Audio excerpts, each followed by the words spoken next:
죽지도 않았으면 당장 일어나 밥 차려! 저는 40도 고열로 사경을 헤매고 있었습니다. 그런데 시어머니는 제 이불을 걷어차며 소리쳤죠.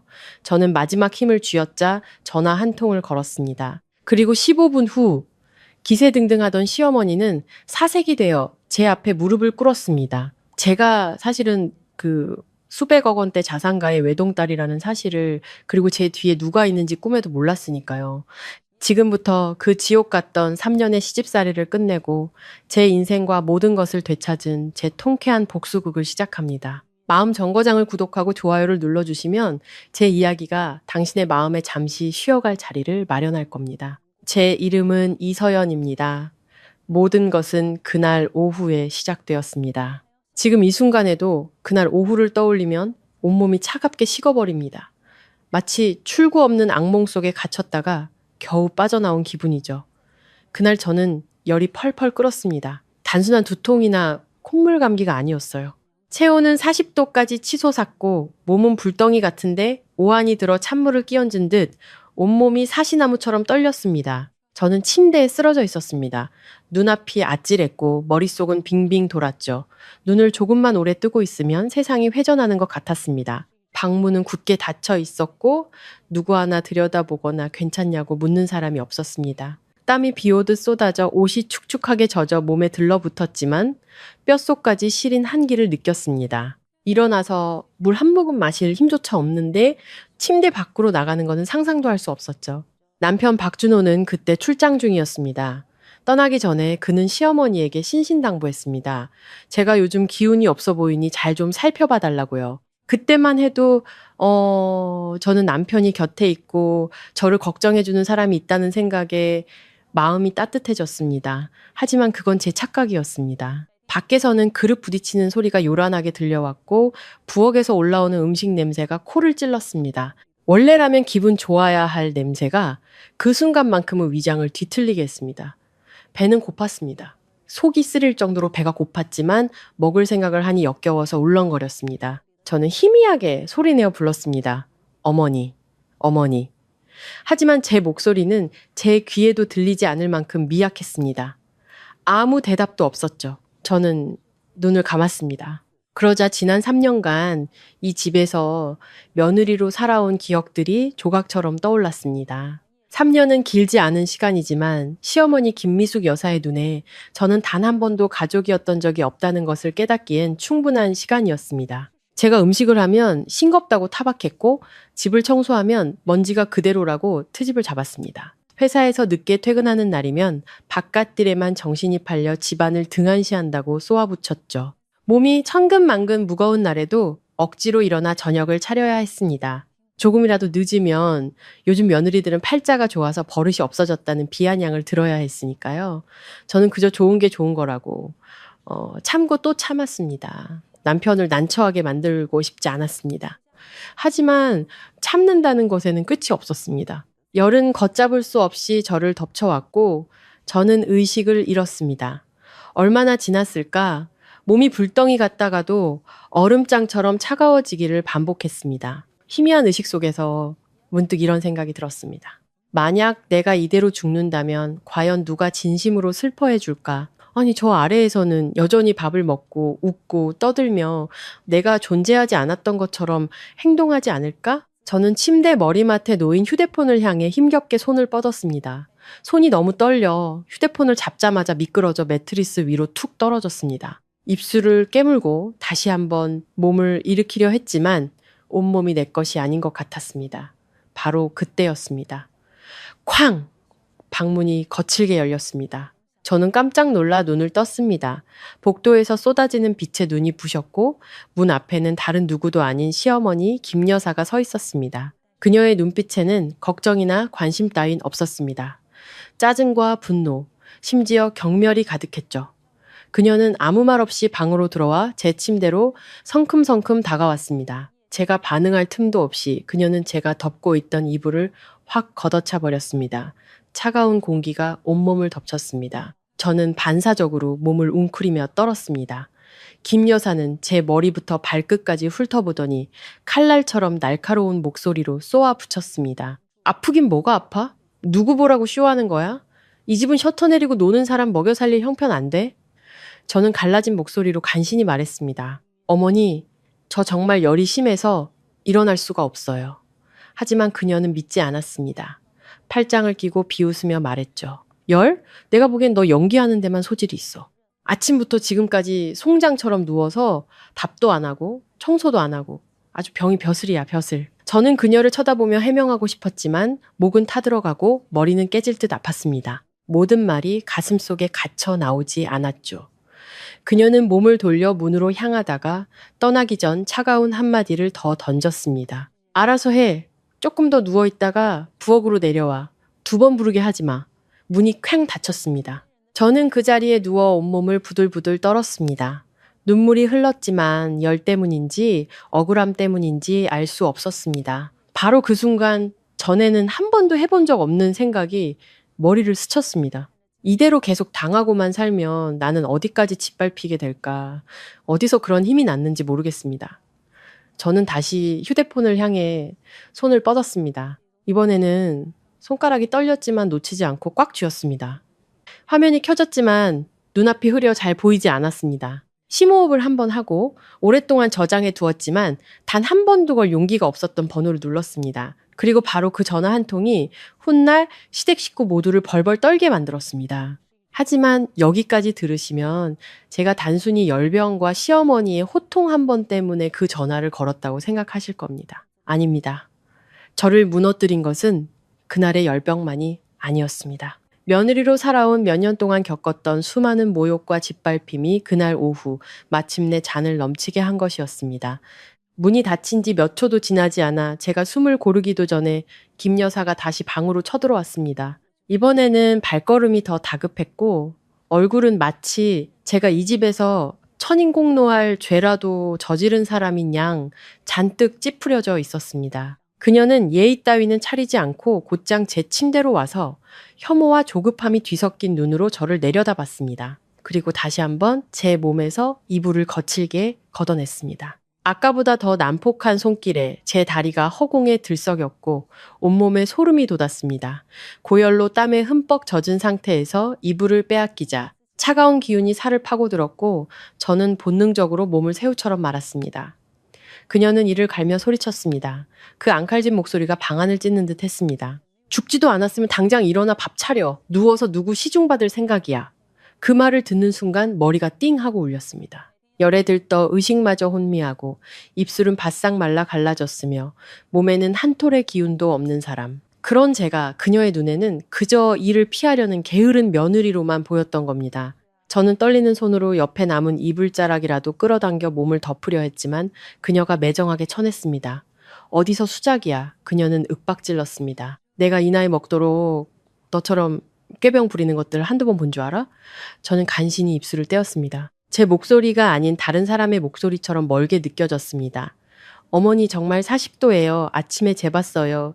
의사 선생님도 쉬라고. 김 여사는 비웃었습니다. 지난 몇 년간 제가 너무나 익숙하게 봐온 그 입꼬리만 올리는 비웃음이었습니다. 제가 자신을 변호하려는 듯한 말을 할 때마다 그녀는 항상 그런 식으로 웃었습니다. 경멸과 조롱이 가득한 제 모든 말이 거짓말이라는 듯한 표정이었죠. 의사? 어느 의사? 그녀는 입술을 비틀었습니다. 내 머릿속에 있는 의사겠지. 내가 보기엔 넌 연기만 늘었어. 일해야 할 땐 아프다고 드러눕고 친정에 갈 일 있으면 꾀꼬리처럼 멀쩡해지지. 그 말을 듣는 순간 목이 꽉 막혔습니다. 평소 같았더라면 몇 마디라도 대꾸할 힘이 있었을 겁니다. 하지만 그날은 몸이 진흙처럼 축 늘어져 눈을 뜨는 것조차 힘들었습니다. 그저 그녀를 바라볼 뿐 분하고 억울했지만 반박할 기운이 없었습니다. 하지만 그녀는 말로만 그치지 않았습니다. 그녀는 제게 달려들어 손목을 세게 움켜쥐고는 거칠게 잡아당겼습니다. 저는 비명을 질렀습니다. 팔 전체가 뒤로 꺾이는 듯한 고통이 느껴졌죠. 갑작스럽게 끌려가면서 저는 침대에서 벌떡 일어나 앉을 수밖에 없었습니다. 방안이 빙빙 돌았고 머리가 너무 어지러워 그대로 쓰러질 것만 같았습니다. 일어나! 그녀는 이를 악물고 소리쳤습니다. 시체처럼 누워서 죽은 척하지 마. 이 집에 며느리가 차려주는 밥상 받는 시어머니는 없어. 저는 머리를 감싸쥐고 가쁜 숨을 몰아쉬었습니다. 귀가 멍멍했고 심장은 터질 듯이 뛰었습니다. 열 때문인지 굴욕감 때문인지 분간할 수 없었습니다. 그녀에게 꽉 잡힌 손목은 붉게 부어오르며 아려왔습니다. 그냥 이대로 쓰러져 모든 걸 외면하고 싶었지만 그녀는 거대한 그림자처럼 제 위에 군림하며 저를 내버려 두지 않았습니다. 혼미한 와중에도 그녀가 중얼거리는 소리가 들렸습니다. 가시처럼 날카로운 단어들이 제 머릿속에 박혔습니다. 쓸모없는 며느리 하나 잘못 들여서 밥만 축내는구나. 잘난 건 그 주둥이밖에 없지. 왜 한 사람이 이토록 잔인할 수 있는지 이해할 수 없었습니다. 저는 단 한 번도 그녀에게 무례하게 군 적이 없었고 이 집에 기대어 산 적도 없었습니다. 집안 생활비의 상당 부분은 제 월급에서 나갔습니다. 전기세, 수도세, 아이 학원비, 그리고 환절기마다 그녀가 아플 때 사다 드린 약값까지 저는 한 번도 계산적으로 군 적이 없었습니다. 그런데 단지 제가 아파서 누워있다는 이유로 그녀가 원하는 시간에 부엌에 내려가지 않았다는 이유로 저는 순식간에 쓸모없는 식충이가 되어버렸습니다. 어떤 고통은 맞아서 아픈 게 아니라 끝없이 무시당해서 아픈 법입니다. 그리고 그 순간 저는 제 자신이 바로 그렇다는 것을 깨달았습니다. 눈물은 어느새 흘러내리고 있었습니다. 소리내어 우는 것이 아니라 뜨거운 눈물이 조용히 관자놀이를 타고 흘러내렸습니다. 그 숨이 막힐 듯한 치욕감이 밀려왔습니다. 저는 그녀에게 약한 모습을 보이고 싶지 않아 고개를 돌렸지만 아마 그때 저는 정말로 약해져 있었을 겁니다. 몸도 마음도 모두. 김 여사는 제가 우는 것을 보자 더욱 짜증을 냈습니다. 그녀는 제 손을 놓고는 옆 의자에 놓여있던 제가 아침에 갈아입은 옷가지를 집어 침대 위로 휙 던졌습니다. 옷가지가 제 앞에 구겨진 채 떨어졌습니다. 마치 지난 몇 년간 제 인내심처럼 말이죠. 그녀는 그 옷을 손가락으로 가리키며 차갑게 말했습니다. 이거 입고 내려와서 밥 차려. 안 그러면 오늘 밥 먹을 생각 마. 누가 밥상 차려서 입에 넣어줄 거라곤 꿈도 꾸지 마. 저는 바닥에 나뒹구는 옷과 그녀의 냉혹한 얼굴을 번갈아 쳐다봤습니다. 그 순간 이상하게도 평소처럼 두렵지 않았습니다. 그저 마음이 차갑게 식어버렸습니다.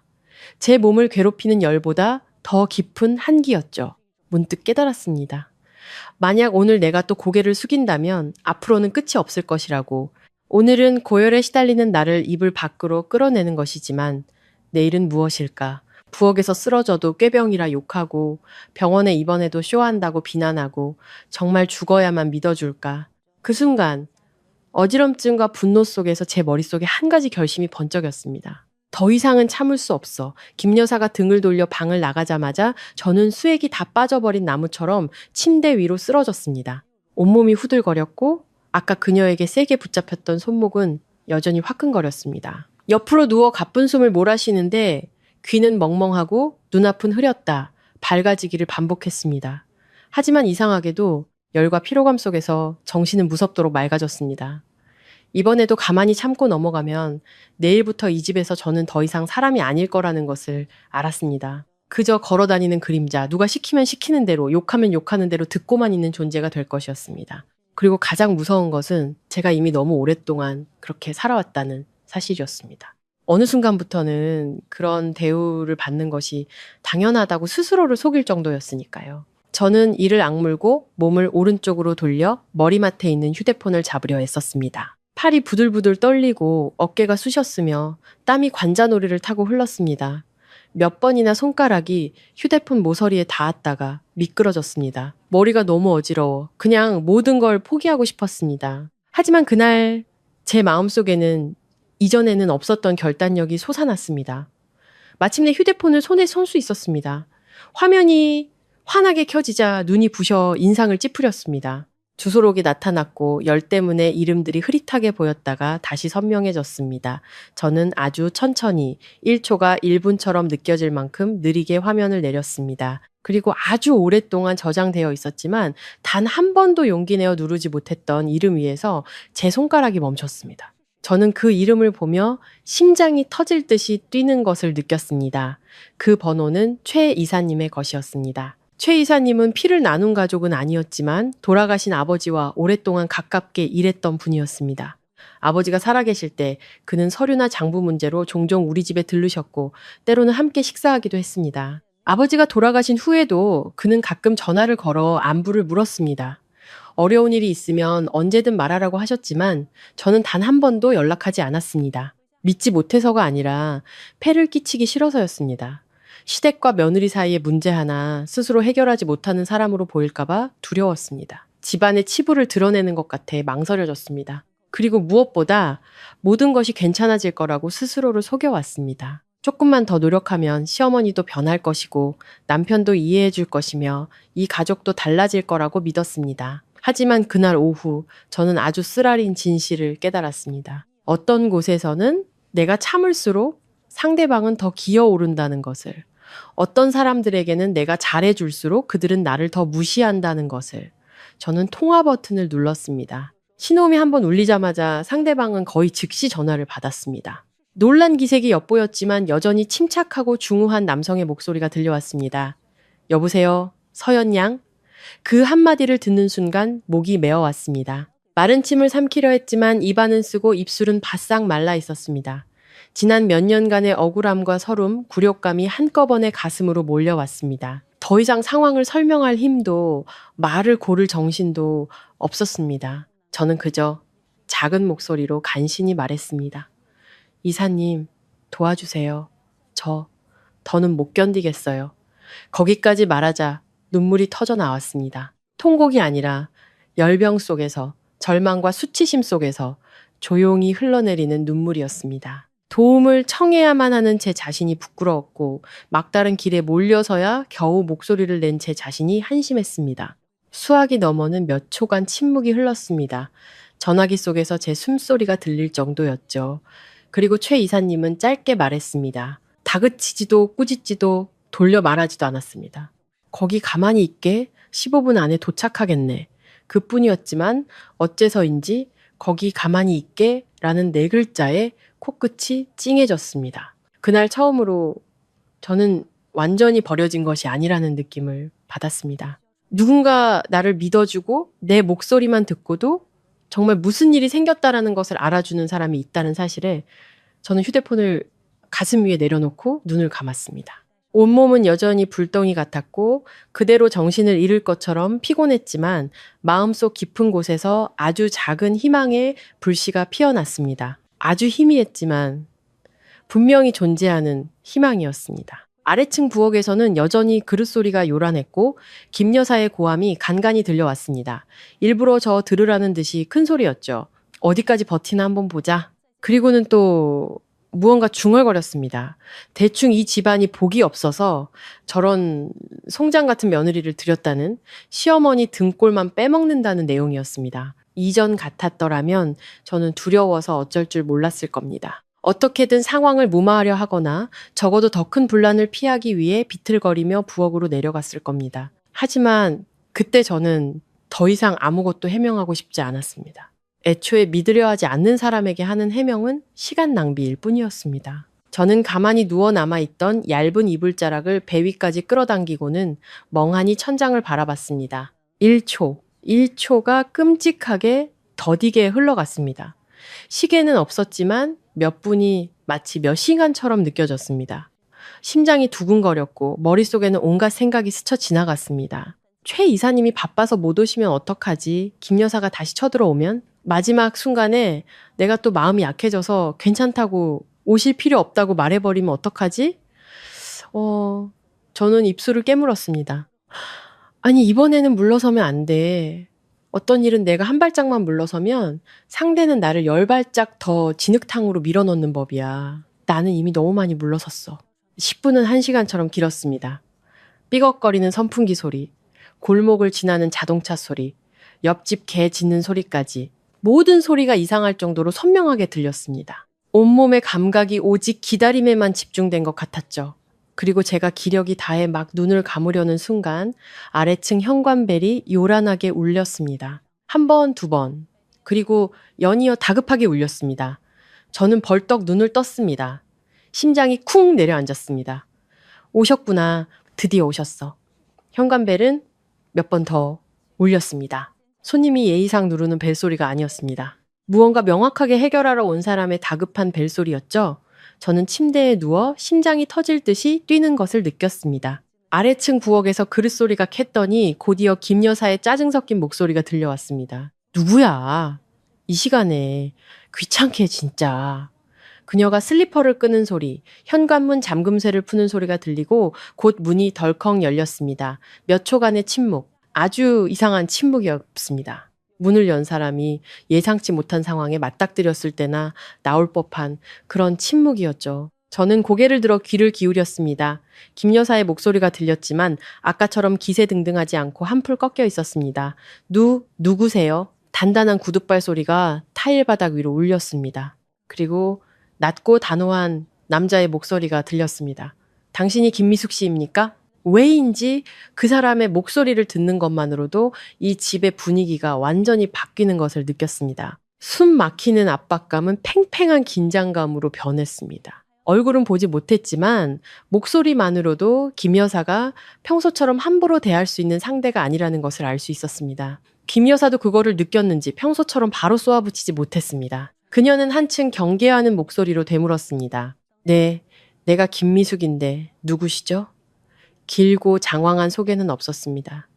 그 남자는 짧고 명료하게 또박또박 말했습니다. 이서연 씨를 데리러 왔습니다. 저는 침대에 누워 이불 끝을 꽉 쥐었습니다. 그 한마디에 코끝이 찡해졌습니다. 안부를 물으러 온 것도 무슨 일이 있는지 보러 온 것도 아니었습니다. 데리러 왔다. 아주 단호하고 차가운 말이었지만 그 말은 처음으로 저를 이 숨막히는 곳에서 꺼내줄 거라는 확신을 주었습니다. 아래층에서 김 여사가 콧방귀를 뀌며 웃었습니다. 그녀가 자신이 우위에 있다고 생각할 때마다 짓는 특유의 비웃음이었죠. 데려가긴 뭘 데려가요. 저 위에서 꾀병 부리고 누워있는 애를? 걔가 우는 소리 몇 마디 하니까 홀랑 믿으셨나 봐요. 내 며느리, 내가 제일 잘 알아요. 저는 잠시 눈을 감았습니다. 이 지경에도 그녀는 여전히 저를 개라고 부르고 꾀병이라고 말했습니다. 아마 그녀는 자신이 더 큰 소리를 치면 모두가 자신을 믿을 거라고 생각했나 봅니다. 하지만 그 남자는 말다툼을 하지 않았습니다. 그는 함께 온 두 사람에게 짧고 단호하게 지시했습니다. 올라가서 모시고 내려와. 제 심장이 다시 한번 쿵 내려앉았습니다. 곧이어 계단을 오르는 발소리가 들렸습니다. 한 명이 아니라 두 명의 남자가 빠르지만 침착하게 올라오고 있었습니다. 그 순간 김 여사의 목소리가 날카롭게 터져 나왔습니다. 어머, 지금 뭐 하는 짓이에요? 여긴 우리 집이에요. 누가 맘대로 올라가라고 했어요? 당장 멈춰요. 아무도 그녀에게 대답하지 않았습니다. 그녀가 슬리퍼를 끌며 쫓아오는 소리, 가쁜 숨소리, 그리고 뒤에서 계속해서 외치는 날카로운 목소리가 들렸습니다. 내 말 안 들려요? 내 며느리는 그냥 가벼운 몸살이라고요. 지금 쇼하는 거란 말이에요. 한쪽 말만 듣고 이러시면 안 되죠. 제 방문이 열렸습니다. 두 남자가 먼저 들어왔습니다. 둘 다 깔끔한 검은 정장 차림에 표정은 얼음장처럼 차가웠습니다. 한 명은 젊었고 다른 한 명은 40대쯤으로 보였습니다. 그리고 곧이어 최 이사님이 문 앞에 나타났습니다. 예전에 그 모습 그대로였지만 오늘따라 분위기는 완전히 달랐습니다. 제가 기억하는 온화한 모습은 온데간데 없었죠. 오늘 그의 눈빛은 칼날처럼 날카로워서 마주치는 순간 저도 모르게 정신을 바짝 차려야 했습니다.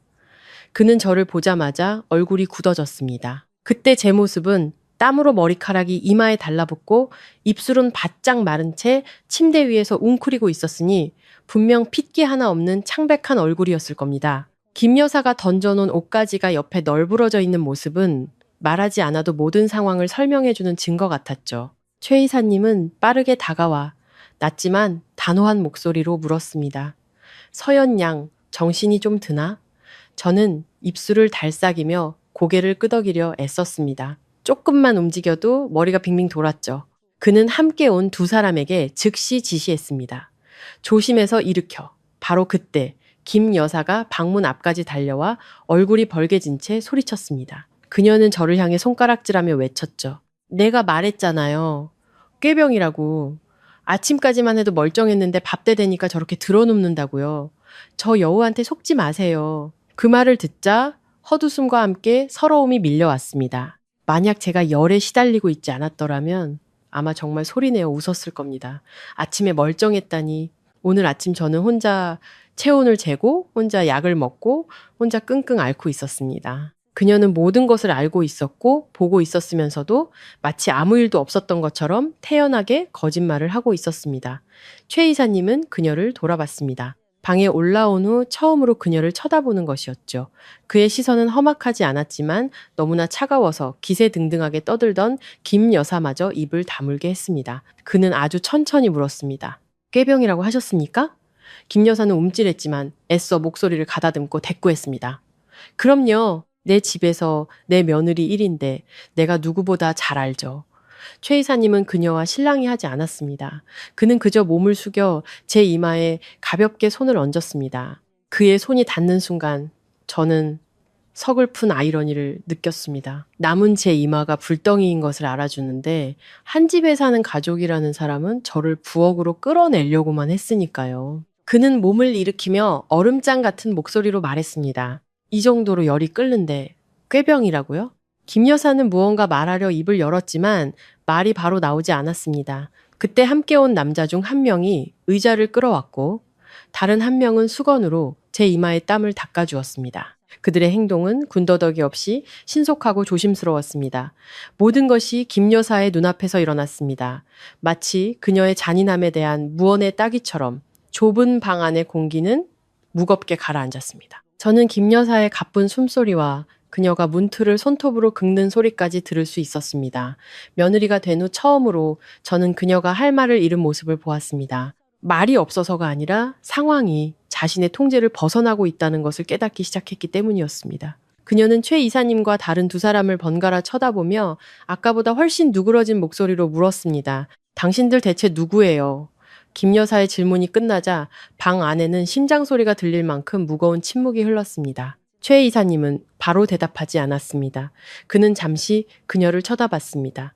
그 시선은 차갑고 깊어서 마치 이 방에서 일어난 모든 일을 꿰뚫어 보는 듯 했습니다. 그리고 그는 함께 온 두 사람에게 빠르게 말했습니다. 체온계랑 혈압계 가져와. 그리고 구급차 불러. 더 이상 여기에 둘 수 없어.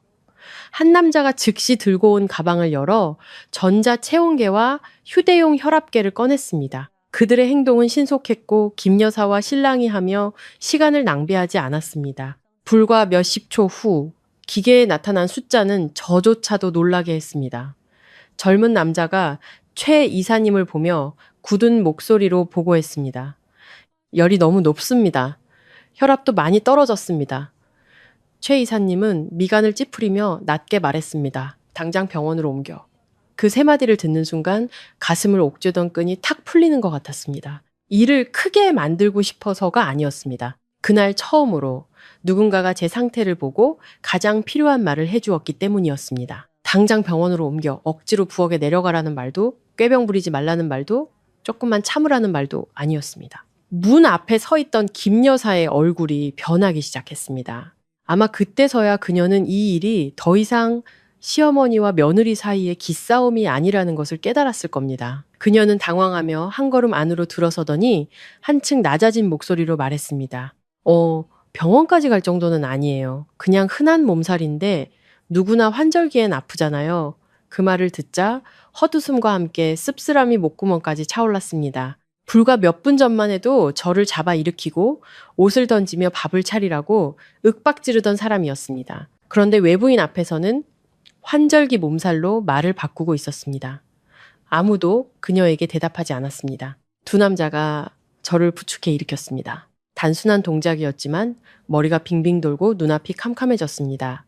저는 침대 모서리를 꽉 잡아야만 쓰러지지 않을 수 있었습니다. 젊은 남자가 제 어깨를 받치며 작게 말했습니다. 서연 씨, 조금만 참으세요. 저희가 내려가겠습니다. 저는 힘없이 고개를 끄덕였습니다. 발이 땅에 닿자마자 온몸에 힘이 빠져나갔습니다. 그때 제 몸은 물에 젖은 지푸라기나 다름없었습니다. 만약 양쪽에서 그들이 붙잡아주지 않았다면 저는 김 여사 앞에서 그대로 쓰러졌을 겁니다. 그들의 부축을 받으며 방을 나설 때 저는 우연히 고개를 들어 그녀와 눈이 마주쳤습니다.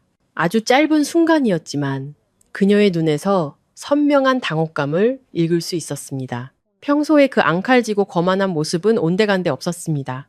그녀는 저와 최 이사님 그리고 방금 사용한 의료기기를 번갈아 쳐다보며 얼굴이 점점 창백해졌습니다. 아마 그녀는 처음으로 모든 것이 자신의 뜻대로 흘러가지 않는다는 것을 느꼈을 겁니다. 거실로 내려오자 최 이사님은 그녀와 정면으로 마주 섰습니다.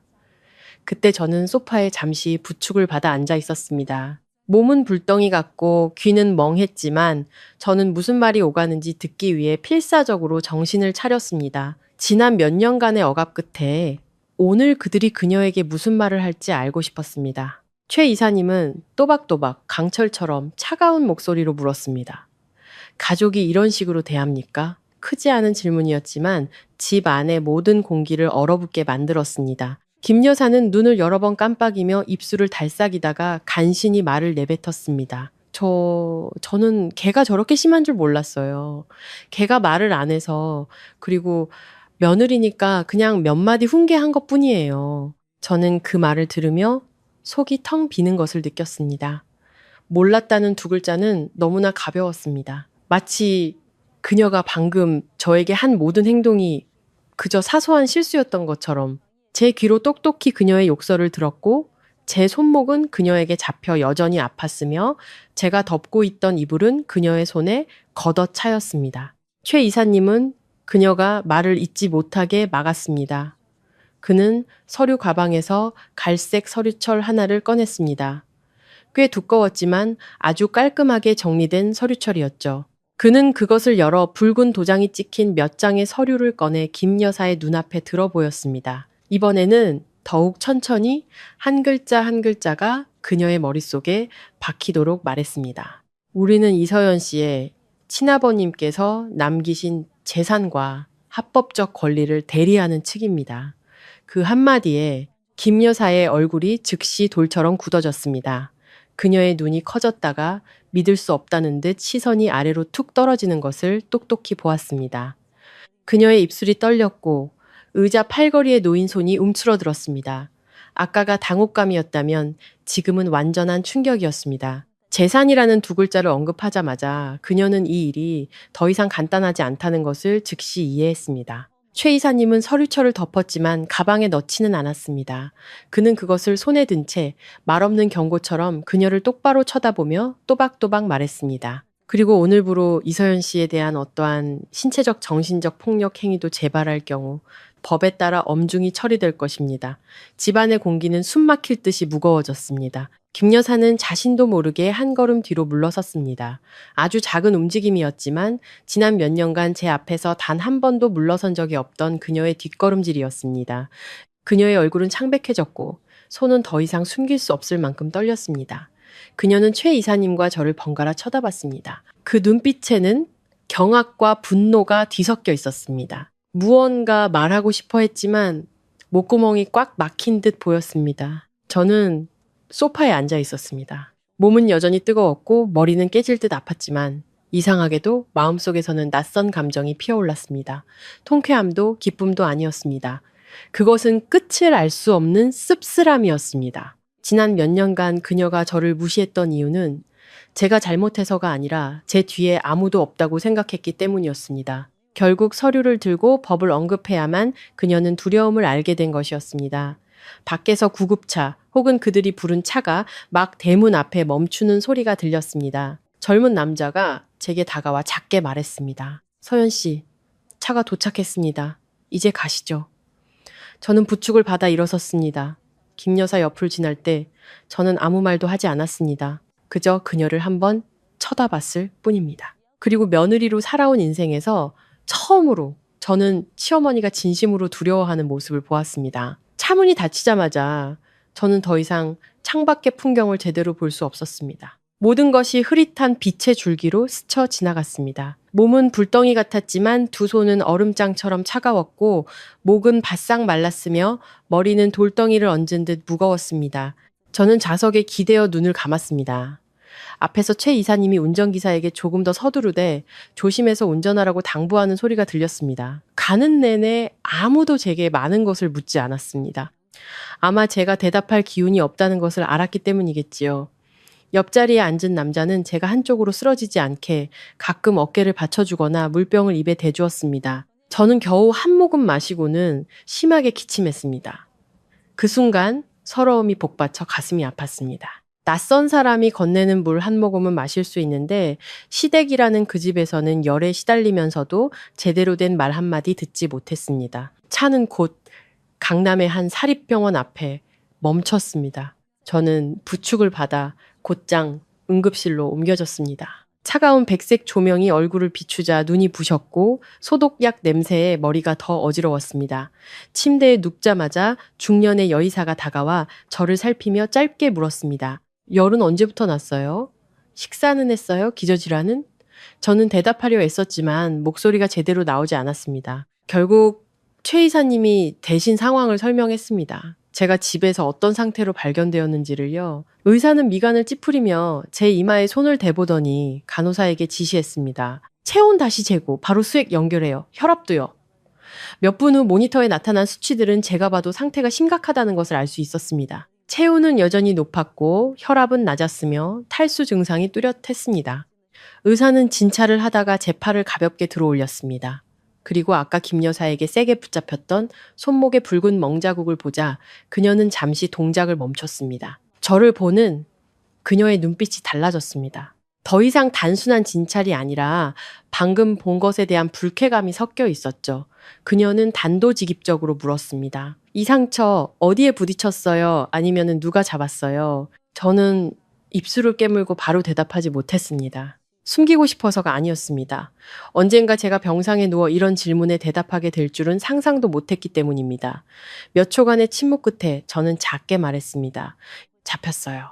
의사는 더 묻지 않고 고개를 끄덕였지만 표정은 분명 불만스러워 보였습니다. 그녀는 차트에 무언가 적고는 간호사에게 멍자국을 촬영해두라고 지시했습니다. 저는 그 자리에 누워 피곤함과 함께 서글픔을 느꼈습니다. 작은 멍자국 하나였지만 그것은 병원의 환한 불빛 아래 모든 진실을 드러내는 것 같았습니다. 그 집에서 일어난 일은 더 이상 성격 까다로운 시어머니의 잔소리 수준이 아니라는 것을 최 이사님은 제 침대에서 조금 떨어진 곳에 서서 줄곧 침묵을 지키고 있었습니다. 의사가 간단한 검사 결과를 보러 나간 후에야 그는 제게 다가왔습니다. 그는 저를 한참 동안 바라보다가 천천히 그리고 낮게 말했습니다. 우리가 15분만 늦었어도 자네가 이 지경이 되진 않았을 텐데 몇 시간만 더 지체됐더라면 무슨 일이 일어났을지 모르겠군. 그 말을 듣자 목이 메어왔습니다. 김 여사에게 이불을 뺏기고 끌려 나올 때부터 저는 더 이상 울지 않았습니다. 아마 몸이 너무 지쳤기 때문이겠지요. 하지만 최 이사님의 그 한마디에 눈시울이 뜨거워졌습니다. 이 세상에 마침내 제 상태를 보고 제가 정말 아프다는 것을, 제가 정말 고통받고 있다는 것을 알아주는 사람이 있다는 사실에, 저를 그저 이를 피하려는 꾀병 환자로 보지 않는 사람이 있다는 사실에 이후의 진찰 결과는 저조차도 충격적이었습니다. 의사는 제가 심한 바이러스성 고열뿐만 아니라 만성적인 쇠약 증세를 보인다고 했습니다. 과로와 불규칙한 식사, 불충분한 휴식으로 몸이 완전히 지쳐 있다는 것이었습니다. 그녀는 저를 똑바로 보며 엄격하지만 날카롭지 않은 목소리로 말했습니다. 이 상태는 하루아침에 생긴 게 아니에요. 환자분은 여러 날 동안 지쳐 있었고 오늘에서야 터져 나온 겁니다. 저는 고개를 돌렸습니다. 그 말은 아주 날카로운 칼날 같았습니다. 맞습니다. 저는 오랫동안 지쳐 있었습니다. 집안일, 식사 준비, 퇴근 후에도 부엌에 틀어박혀야 하는 삶에 지쳤을 뿐만 아니라 시어머니의 비아냥과 눈총, 남편의 어설픈 변호를 삼켜야 하는 것에도 지쳐 있었습니다. 그저 조금만 더 버티자고 스스로를 다독였을 뿐입니다. 제 몸이 더 이상 버티지 못할 때까지 최 이사님은 의사의 말을 듣고 나서 병원 측에 모든 진료 기록을 보관해달라고 요청했습니다. 검사 결과, 제 손의 상처 사진, 그리고 입원 당시의 정신적, 신체적 상태에 대한 기록까지 모두요. 저는 그 자리에 누워 놀라움을 감추지 못했습니다. 의사가 나가자 저는 작게 물었습니다. 이사님, 정말 일을 크게 만드실 건가요? 최 이사님은 저를 똑바로 보며 단호하게 말했습니다. 일을 크게 만드는 게 아닐세. 모든 것을 제자리로 돌려놓는 것뿐이야. 그 말에 저는 할 말을 잃었습니다. 제자리로. 두 글자는 간단하게 들렸지만 왜 지난 몇 년간 저는 감히 그 생각을 해보지 못했을까요? 저는 항상 일을 작게 만들고 상처를 감추고 누구도 난처하게 만들지 않으려 애썼습니다. 하지만 일을 작게 만들수록 사람들은 그것을 자신들의 뜻대로 왜곡할 기회를 얻는다는 것을 이제야 깨달았습니다. 바로 그때 제 휴대폰이 계속해서 울렸습니다. 화면에 김여사라는 이름이 환하게 떠 있었습니다. 전화를 받기도 전에 문자가 쏟아졌습니다. 마치 제 얼굴에 던지는 것처럼. 네가 아주 잘났구나. 감히 외부 사람들을 끌고 와서 나를 망신시켜? 곧이어 두 번째 문자가 도착했습니다. 내 남편한테 어떻게 설명할지 두고 보자. 저는 화면을 보며 손이 차가워지는 것을 느꼈습니다. 저는 병원에 누워 수액을 맞고 있는데 그녀의 머릿속에는 오직 자신의 체면이 구겨졌다는 생각뿐이었습니다. 제가 어떻게 됐는지 괜찮은지에 대한 질문은 단 한마디도 없었습니다. 오직 비난과 협박뿐이었죠. 휴대폰을 끄려는데 30분도 채 되지 않아 다시 벨이 울렸습니다. 이번에는 박준호였습니다. 남편의 이름이 화면에 뜨자 제 심장이 쿵 내려앉았습니다. 제 마음 한구석에는 여전히 어리석은 희망이 남아 있었습니다. 그가 제 안부를 물어주기를, 괜찮냐고, 자기가 돌아가야 하냐고 물어주기를.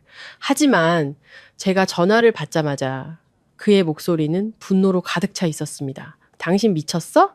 누가 당신 멋대로 사람들 불러서 우리 엄마 망신시키래? 저는 그 자리에 얼어붙었습니다. 수화기 너머에서 준호는 멈추지 않았습니다. 그는 억눌린 분노가 느껴지는 목소리로 빠르게 말했습니다. 집안일을 왜 동네방네 떠들고 다녀? 그게 재밌어? 엄마가 방금 전화해서 오셨어. 당신이 무례하게 굴고 사람들까지 끌고 와서 자기를 협박했다고. 저는 병상에 누워 있었습니다. 차가운 수액이 한 방울씩 팔로 흘러들고 있었지만 제 몸은 그 수액병보다 더 차가워졌습니다. 믿을 수가 없었습니다. 통화 내내 그는 제가 열이 아직도 높은지, 의사가 뭐라고 하는지, 입원해야 하는지 단 한마디도 묻지 않았습니다. 그의 유일한 관심사는 자신의 어머니가 망신을 당했다는 것 뿐이었습니다. 저는 눈을 감고 갈라진 목소리로 말했습니다. 나 병원에 입원했어. 수화기 너머는 잠시 정적이 흘렀습니다. 그리고 준호는 목소리를 낮췄지만 그 안에는 일말의 안타까움도 없었습니다. 그것도 결국 당신이 일을 복잡하게 만들어서 그런 거잖아. 바로 그 순간 제 마음속 무언가가 완전히 부서져 내렸습니다. 저는 깨닫기 시작했습니다. 가장 무서운 사람은 김 여사가 아닐지도 모른다고. 그녀는 잔인하고 폭력적이지만 적어도 그녀의 악의는 노골적이었습니다. 하지만 매일 밤 제 곁에 눕고 가족의 평화를 위해 조금만 참으라고 말하던 남편 박준호.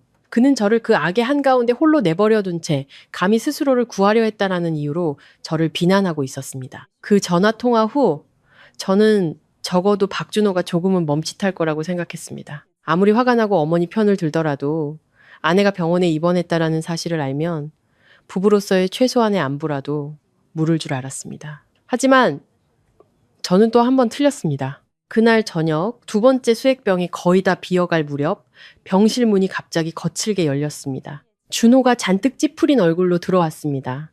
그의 눈은 걱정이 아닌 분노로 충혈되어 있었습니다. 그는 곧장 안으로 들어와 제가 깜짝 놀랄 정도로 세게 문을 쾅 닫았습니다. 복도를 지나가던 간호사가 힐끗 쳐다볼 정도였죠.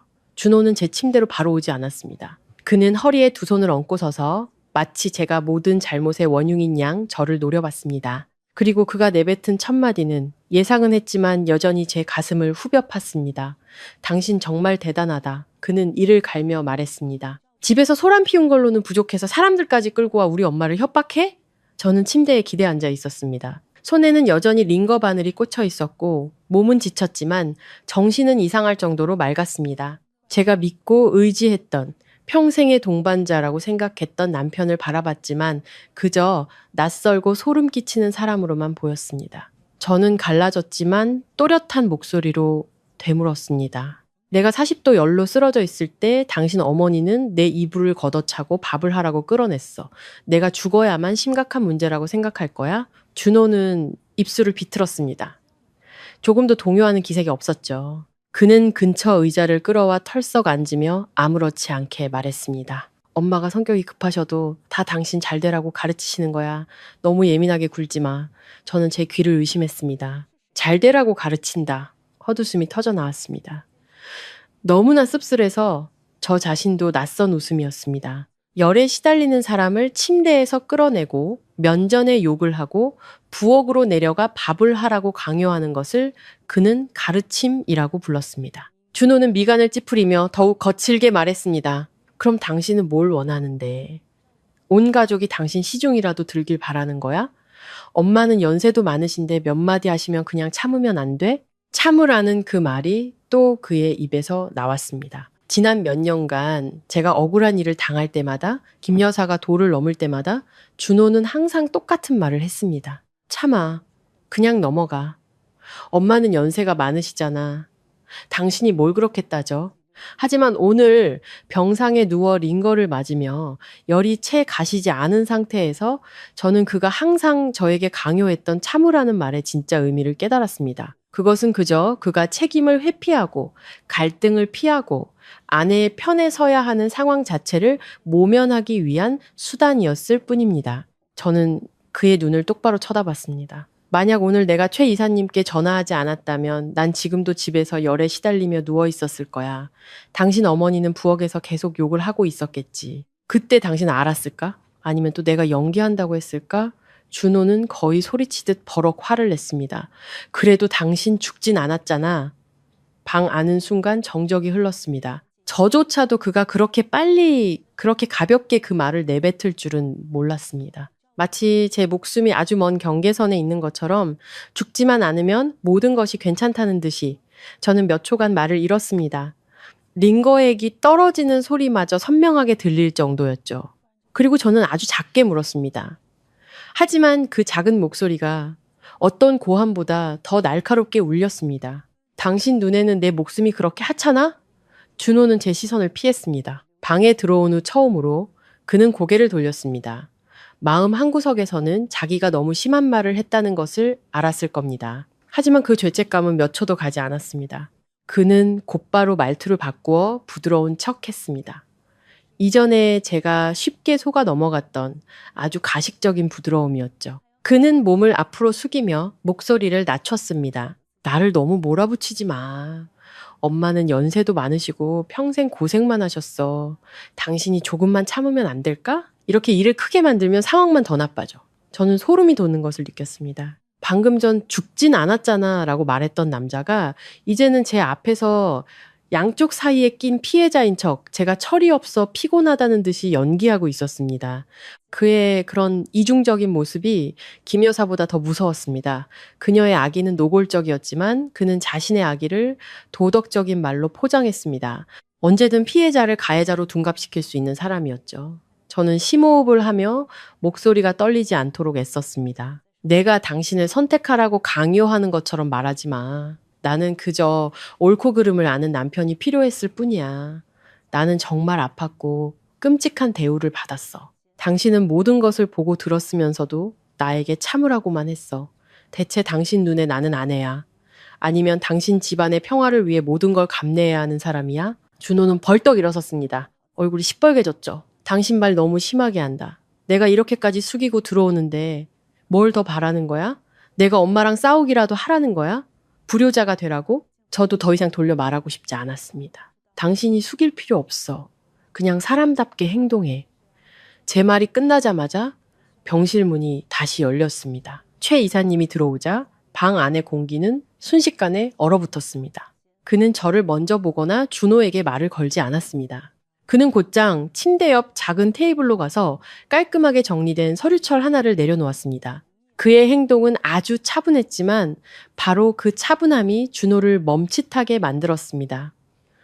최 이사님은 준호를 돌아보며 얼음장 같은 목소리로 말했습니다. 이제부터 이서연 씨와 관련된 모든 문제, 그리고 그녀 소유의 재산에 대해 자네는 임의로 관여할 수 없네. 저는 준호의 얼굴이 즉시 변하는 것을 똑똑히 보았습니다. 그의 눈이 커졌다가 서류철을 꿰뚫어 볼 듯이 빠르게 훑었습니다. 그 안에 무엇이 들었는지 알 필요도 없었습니다. 그 반응만으로도 충분했습니다. 최 이사님의 말은 그가 가장 두려워하는 부분을 정확히 찔렀습니다. 준호는 애써 평정을 되찾으려 했지만 목소리는 이미 떨리고 있었습니다. 이사님, 그게 무슨 말씀이세요? 저는 서연이 남편입니다. 최 이사님은 눈썹 하나 까딱하지 않고 더 큰 소리를 내지도 않았습니다. 그는 그저 서류철을 앞으로 조금 더 밀며 여전히 평온한 목소리로 말했습니다. 자네가 남편이라는 사실이 모든 것에 손댈 권리가 있다는 뜻은 아닐세. 저는 침대에 앉아 이불 끝을 꽉 쥐었습니다. 처음으로 박준호가 평소에 그 신사적인 가면을 유지하지 못하는 것을 보았습니다. 그리고 처음으로 그의 분노와 가식 뒤에 무언가 다른 것이 숨겨져 있다는 것을 직감했습니다. 그가 건드려지는 것을 몹시 두려워하는 무언가가. 박준호의 그 반응을 보며 제 마음은 점점 차갑게 식어갔습니다. 이전까지 돈이나 서류 이야기가 나오면 그는 항상 초연한 척, 물질적인 것에는 관심 없는 군자인 척 했습니다. 그런데 최 이사님의 단 한마디에 그의 얼굴색이 그렇게 순식간에 변하다니. 준호는 몇 초 더 그 자리에 서 있다가 전화를 받으러 나간다는 핑계를 대고 밖으로 나갔습니다. 병실 문이 닫히자마자 제 온몸의 긴장이 풀렸습니다. 열이 다시 올라서가 아니었습니다. 제 마음속에서 서서히 피어나는 다른 감각 때문이었습니다. 아주 낯설고 차가운 느낌. 마치 누군가 제 눈을 가리고 있던 천을 한 겹씩 벗겨내어 제가 오랫동안 애써 외면해왔던 진실을 보게 하는 것 같았습니다. 병상에 누워 복도에서 멀어지는 준호의 발소리를 들으며 저는 문득 결혼 초의 기억을 떠올렸습니다. 그때 만약 누군가 제게 언젠가 제가 병원에서 링거를 맞고 있을 것이고 남편은 제 목숨보다 돈을 더 걱정하는 사람이 될 것이라고 말했다면 저는 아마 화를 내며 악담이라고 했을 겁니다. 그때 제 눈에 비친 박준호는 그런 사람이 아니었으니까요. 막 결혼했을 때 그는 온화하고 다정했으며 항상 이해심 많은 사람처럼 행동했습니다. 시어머니가 저를 힘들게 할 때마다 그는 저를 방으로 데려와 침대 옆에 앉아 제 손을 잡고 낮은 목소리로 위로했습니다. 조금만 참아. 나중에 분가하면 당신 절대 고생 안 시킬게. 바로 그 말 때문에 저는 몇 년을 참고 또 참았습니다. 그때 저는 번듯한 직장과 안정적인 수입을 가진 부유하지는 않아도 스스로의 힘으로 살아가는 것에 자부심을 느끼는 여자였습니다. 그런데 결혼 후 낮에는 일하고 밤에는 부엌에 틀어박혀 시댁 식구들의 식사와 살림을 도맡아야 했습니다.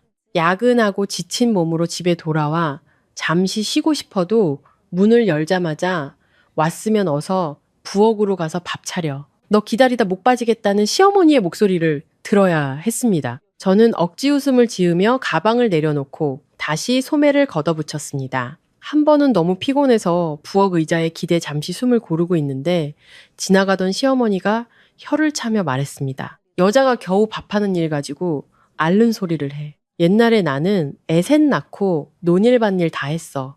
누가 지금처럼 시중 들어준 줄 알아? 그런 말들은 귀에 못이 박이도록 들었습니다. 너무 많이 들어서 때로는 정말 제가 나약하고 서툴고 쓸모없는 사람이라고 자책하기도 했습니다. 그럴 때마다 준호는 중재자 역할을 자처했습니다. 그는 어머니와 다투지도 그렇다고 제 편을 끝까지 들어주지도 않았습니다. 그는 항상 시어머니가 자리를 뜬 후에야 다가와 몇 마디 위로의 말을 건넸습니다. 엄마가 그냥 하시는 말씀이야. 마음에 담아두지 마.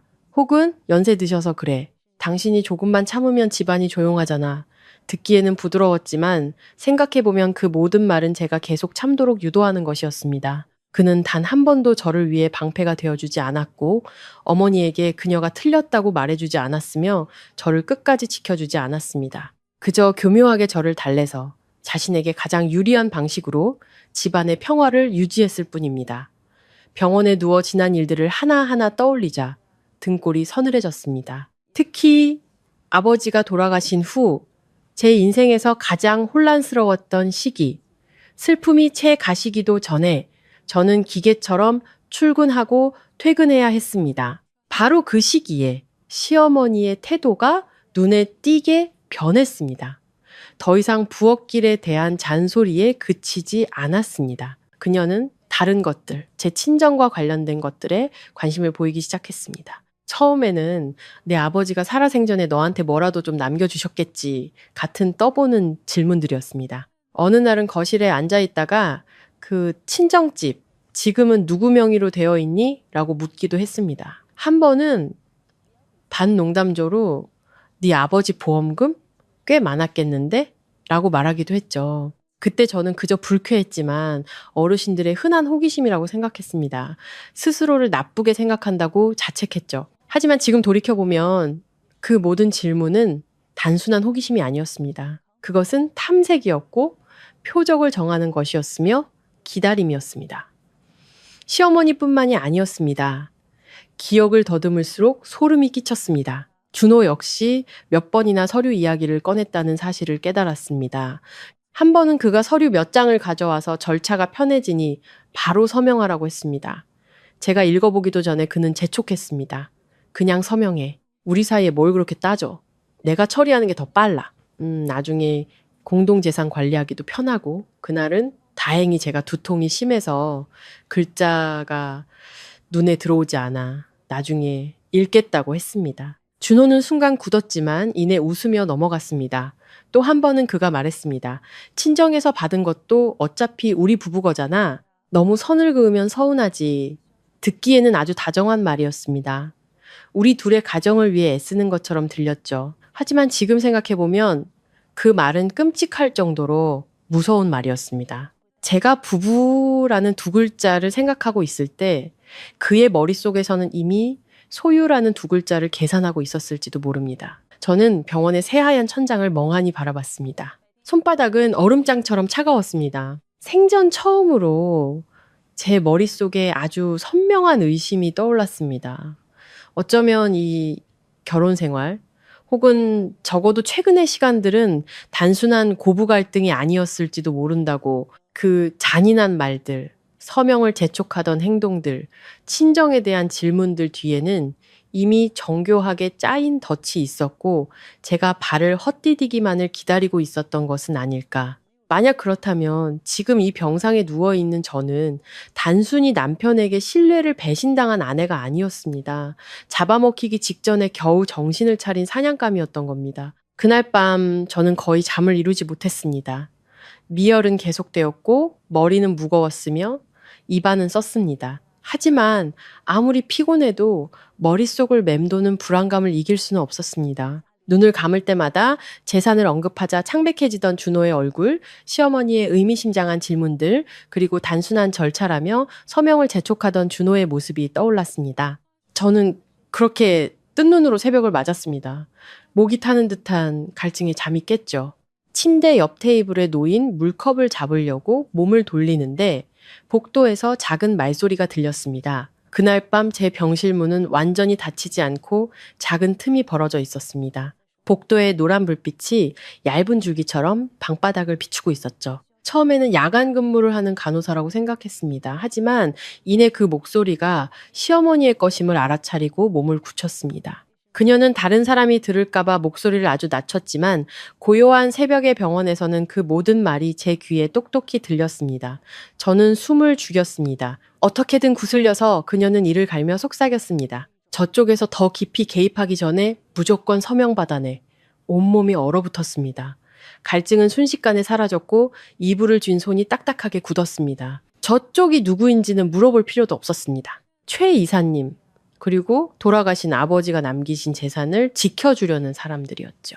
역시 제 예감이 맞았습니다. 어제 그들의 당혹감은 제가 입원했기 때문이 아니었습니다. 자신들이 노리던 것에 누군가 손을 댔기 때문이었습니다.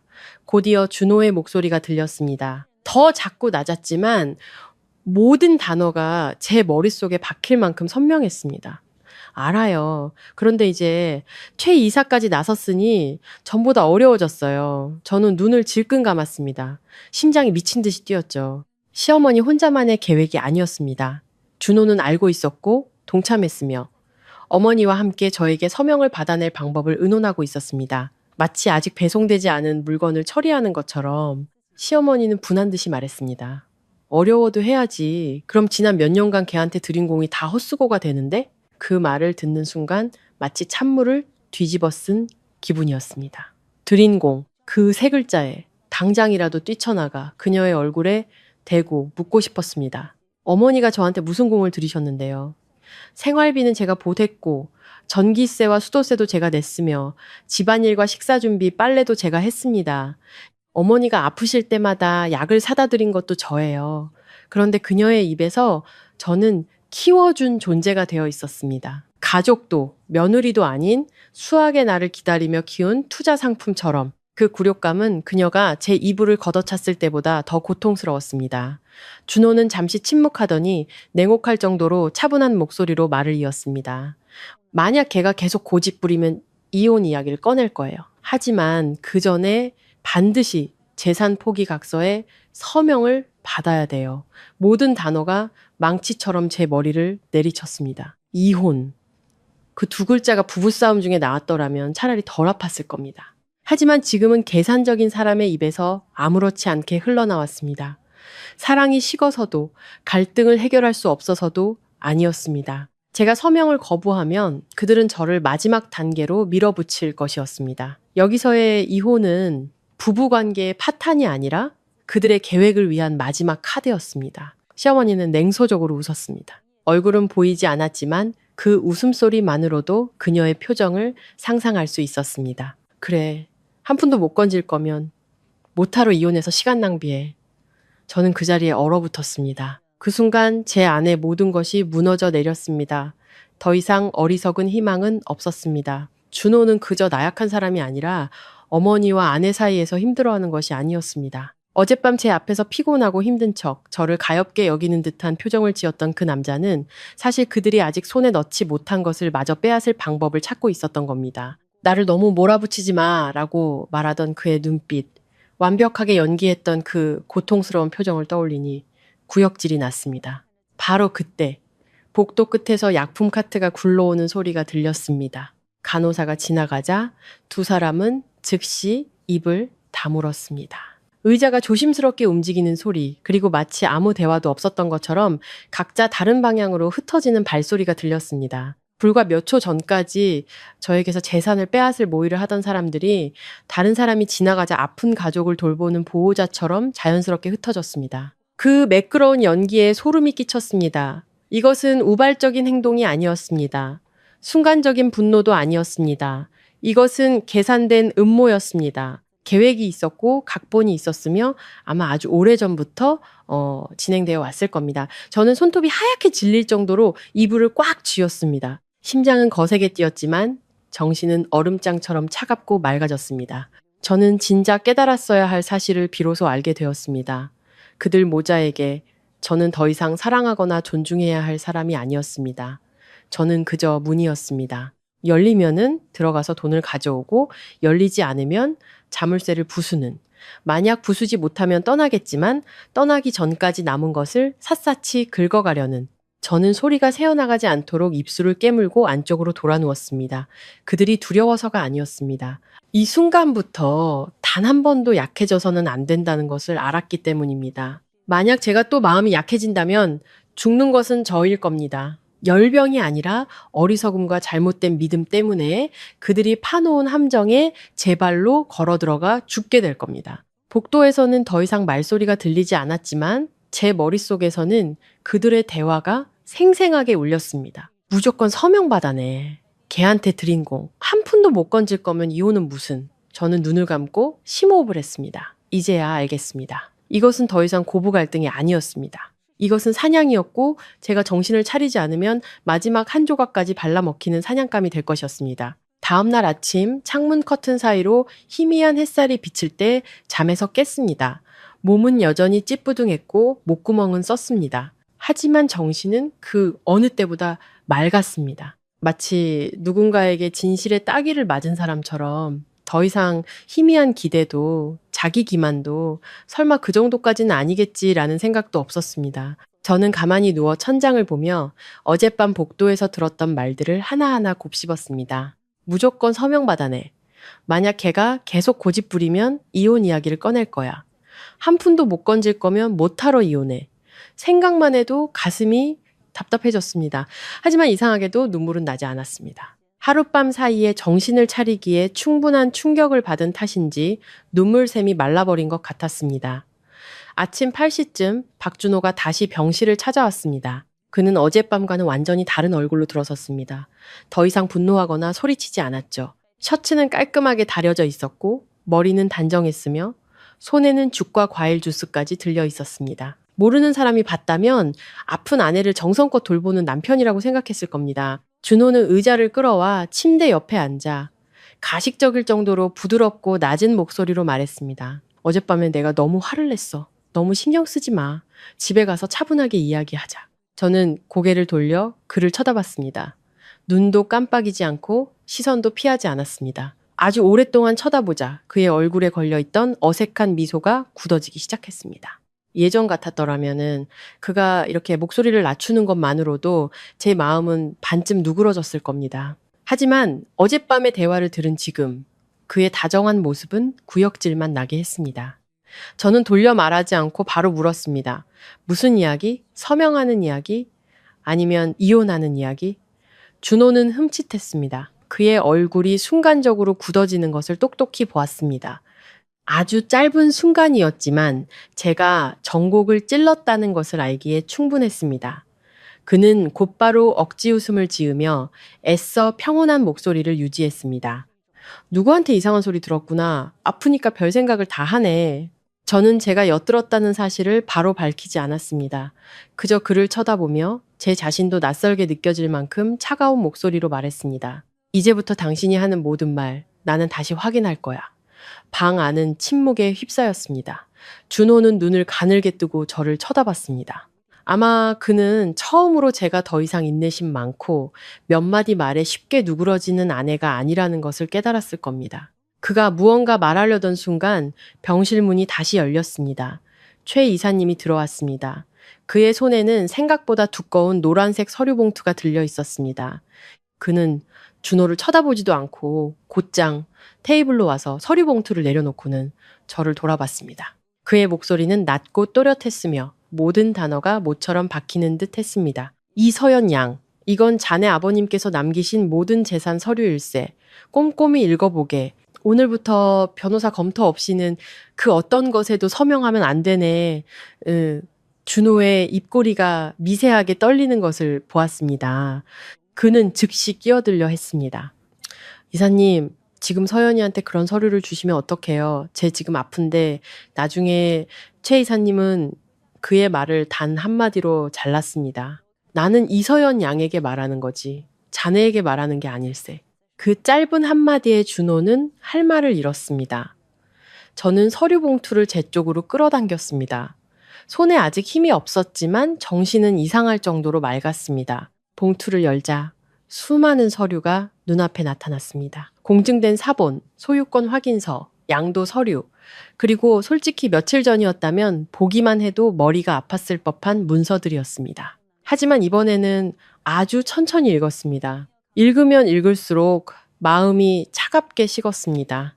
저는 아버지가 제게 남기신 것이라곤 낡은 친정집과 많지 않은 예금이 전부라고 생각했습니다. 아버지는 평생 소박하게 사셨고 제게 돈 이야기를 거의 하지 않으셨습니다. 아버지가 돌아가신 후 저는 서류를 보는 것이 고통스러워 애써 외면해 왔습니다. 마음이 진정되면 그때 정리하자고 생각했습니다. 하지만 저는 아무것도 모르고 있었습니다. 서류들 중 제 손을 멈추게 한 문서가 하나 있었습니다. 2번이나 다시 읽고 나서야 제가 잘못 본 것이 아님을 믿을 수 있었습니다. 아버지는 집뿐만 아니라 오래전 그가 투자했던 한 건자재 회사의 지분 30%를 제게 남기셨습니다. 그것은 결코 적은 액수가 아니었습니다. 제가 상상했던 것보다 훨씬 더 큰 규모였습니다.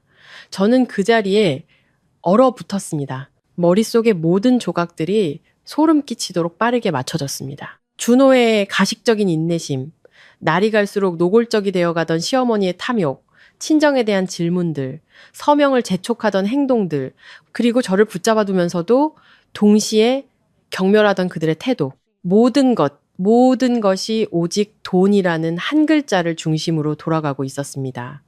저는 고개를 들어 남편을 쳐다봤습니다. 더 이상 왜 그랬냐고 묻고 싶은 아내의 상처받은 눈빛이 아니었습니다. 꿈에서 막 깨어난 사람의 눈빛이었죠. 저는 천천히 목구멍에서 한 글자씩 긁어내는 듯한 목소리로 말했습니다. 지난 몇 년간 당신들이 나를 붙잡아 둔 건 정 때문이 아니었구나. 돈 때문이었어. 준호는 벌떡 일어섰습니다. 서연아, 말 너무 심하게 한다. 나는 단 한 번도. 저는 그의 말을 잘랐습니다. 제 자신도 놀랄 만큼 단호한 목소리였습니다. 부인하지 마. 변명은 너무 싸구려 같으니까. 만약 이 서류들이 없었다면 당신은 지금도 여기 앉아서 좋은 남편인 척 연기하며 집안의 평화를 위해 서명하라고 했겠지. 준호의 얼굴이 눈에 띄게 창백해졌습니다. 저는 서류철을 내려놓고 이불 끝을 꽉 쥐었습니다. 몸은 여전히 피곤했지만 마음은 그 어느 때보다 단단해져 있었습니다. 지난 몇 년간 겪었던 수많은 모욕, 삼켜야 했던 눈물, 참자고 되뇌었던 수많은 다짐들이 바로 그 순간 한꺼번에 폭발하는 것 같았습니다. 저는 그를 똑바로 쳐다보며 한 글자도 놓치지 않고 분명하게 말했습니다. 오늘부터 나 그 집으로 돌아가지 않아. 그리고 만약 당신들 모자가 또 한 번 연극을 하려고 든다면 그때는 경찰과 변호사가 당신들과 이야기하게 될 거야. 준호는 그 자리에 굳어 있었습니다. 처음으로 저는 그가 화를 내지도 소리치지도 도덕적인 척하지도 않는 모습을 보았습니다. 그는 그저 눈을 크게 뜨고 입술을 달싹이며 아무 말도 하지 못했습니다. 그리고 그의 눈에서 제가 본 것은 정도, 후회도 아니었습니다. 그것은 진정한 공포였습니다. 저는 그 한마디면 적어도 준호가 한동안은 잠잠해질 거라고 생각했습니다. 조금이라도 염치가 있다면 두려워서라도 멈출 거라고 믿었습니다. 하지만 아니었습니다. 저는 또 한 번 그들 모자를 얕봤습니다. 바로 그날 오후 제가 병실에서 마지막 수액을 맞고 있을 때 제 휴대폰이 계속해서 울리기 시작했습니다. 처음에는 아주 오랫동안 보지 못했던 시댁의 한 고모님이었습니다. 전화를 받자마자 제가 인사하기도 전에 그녀는 길게 한숨을 쉬며 말했습니다. 서연아, 네가 어떻게 했길래 시어머니가 그렇게 우시니? 집안의 사소한 일 가지고 외부 사람들을 끌고 와서 망신을 주면 어떡해? 저는 그 자리에 굳었습니다. 제가 대답하기도 전에 수화기 너머에서는 말이 이어졌습니다. 어느 시어머니가 안 까다롭겠니? 며느리가 됐으면 참고 이해해야지. 그렇게 일을 크게 만들면 시댁 전체 얼굴에 먹칠하는 거야. 그 말을 듣는데 손끝이 차가워졌습니다. 불과 몇 시간 전만 해도 열에 시달리던 사람은 저였고 손목에 멍이 든 사람도 저였습니다. 그런데 밖에서는 이야기가 완전히 왜곡되어 제가 무례하고 시어머니를 협박한 며느리가 되어 있었습니다. 전화를 끊은 지 얼마 되지 않아 또 벨이 울렸습니다. 그리고 또 한 통, 그리고 문자들이 쏟아졌습니다. 어떤 사람은 결혼한 여자는 남편 체면을 세워줘야 한다고 했고 어떤 사람은 친정 재산 좀 생겼다고 시댁에 등 돌리지 말라고 충고했습니다.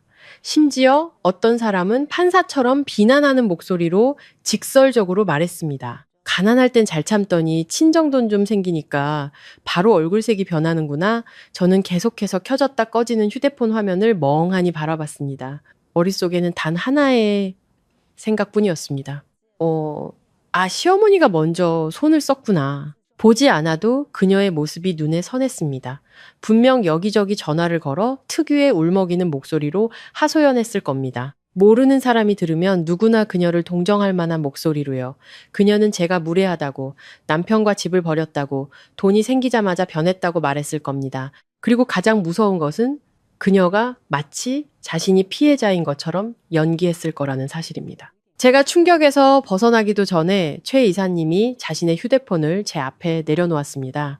화면에는 박준호의 SNS 페이지가 떠 있었습니다. 그는 누구의 이름도 언급하지 않은 짧은 글을 올렸지만 누가 봐도 저를 겨냥한 글이었습니다. 어떤 사람들은 가난할 땐 인내하지만 돈이 생기면 남편과 자식마저 무시한다.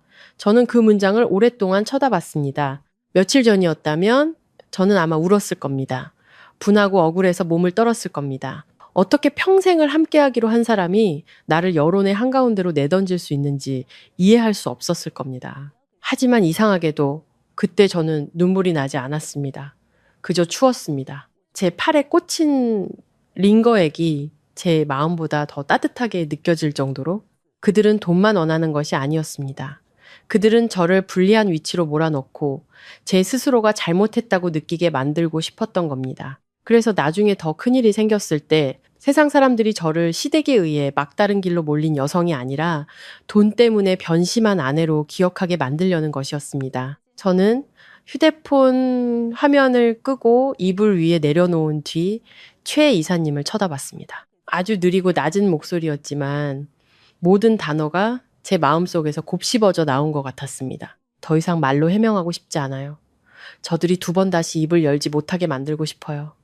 최 이사님은 놀라지 않았습니다. 아마 그가 기다려온 말이었을지도 모릅니다. 그는 그저 고개를 한번 끄덕이고는 휴대폰을 들고 복도로 나가 누군가와 통화했습니다. 30분도 채 되지 않아 그는 새로운 서류 뭉치를 들고 돌아와 짧게 말했습니다.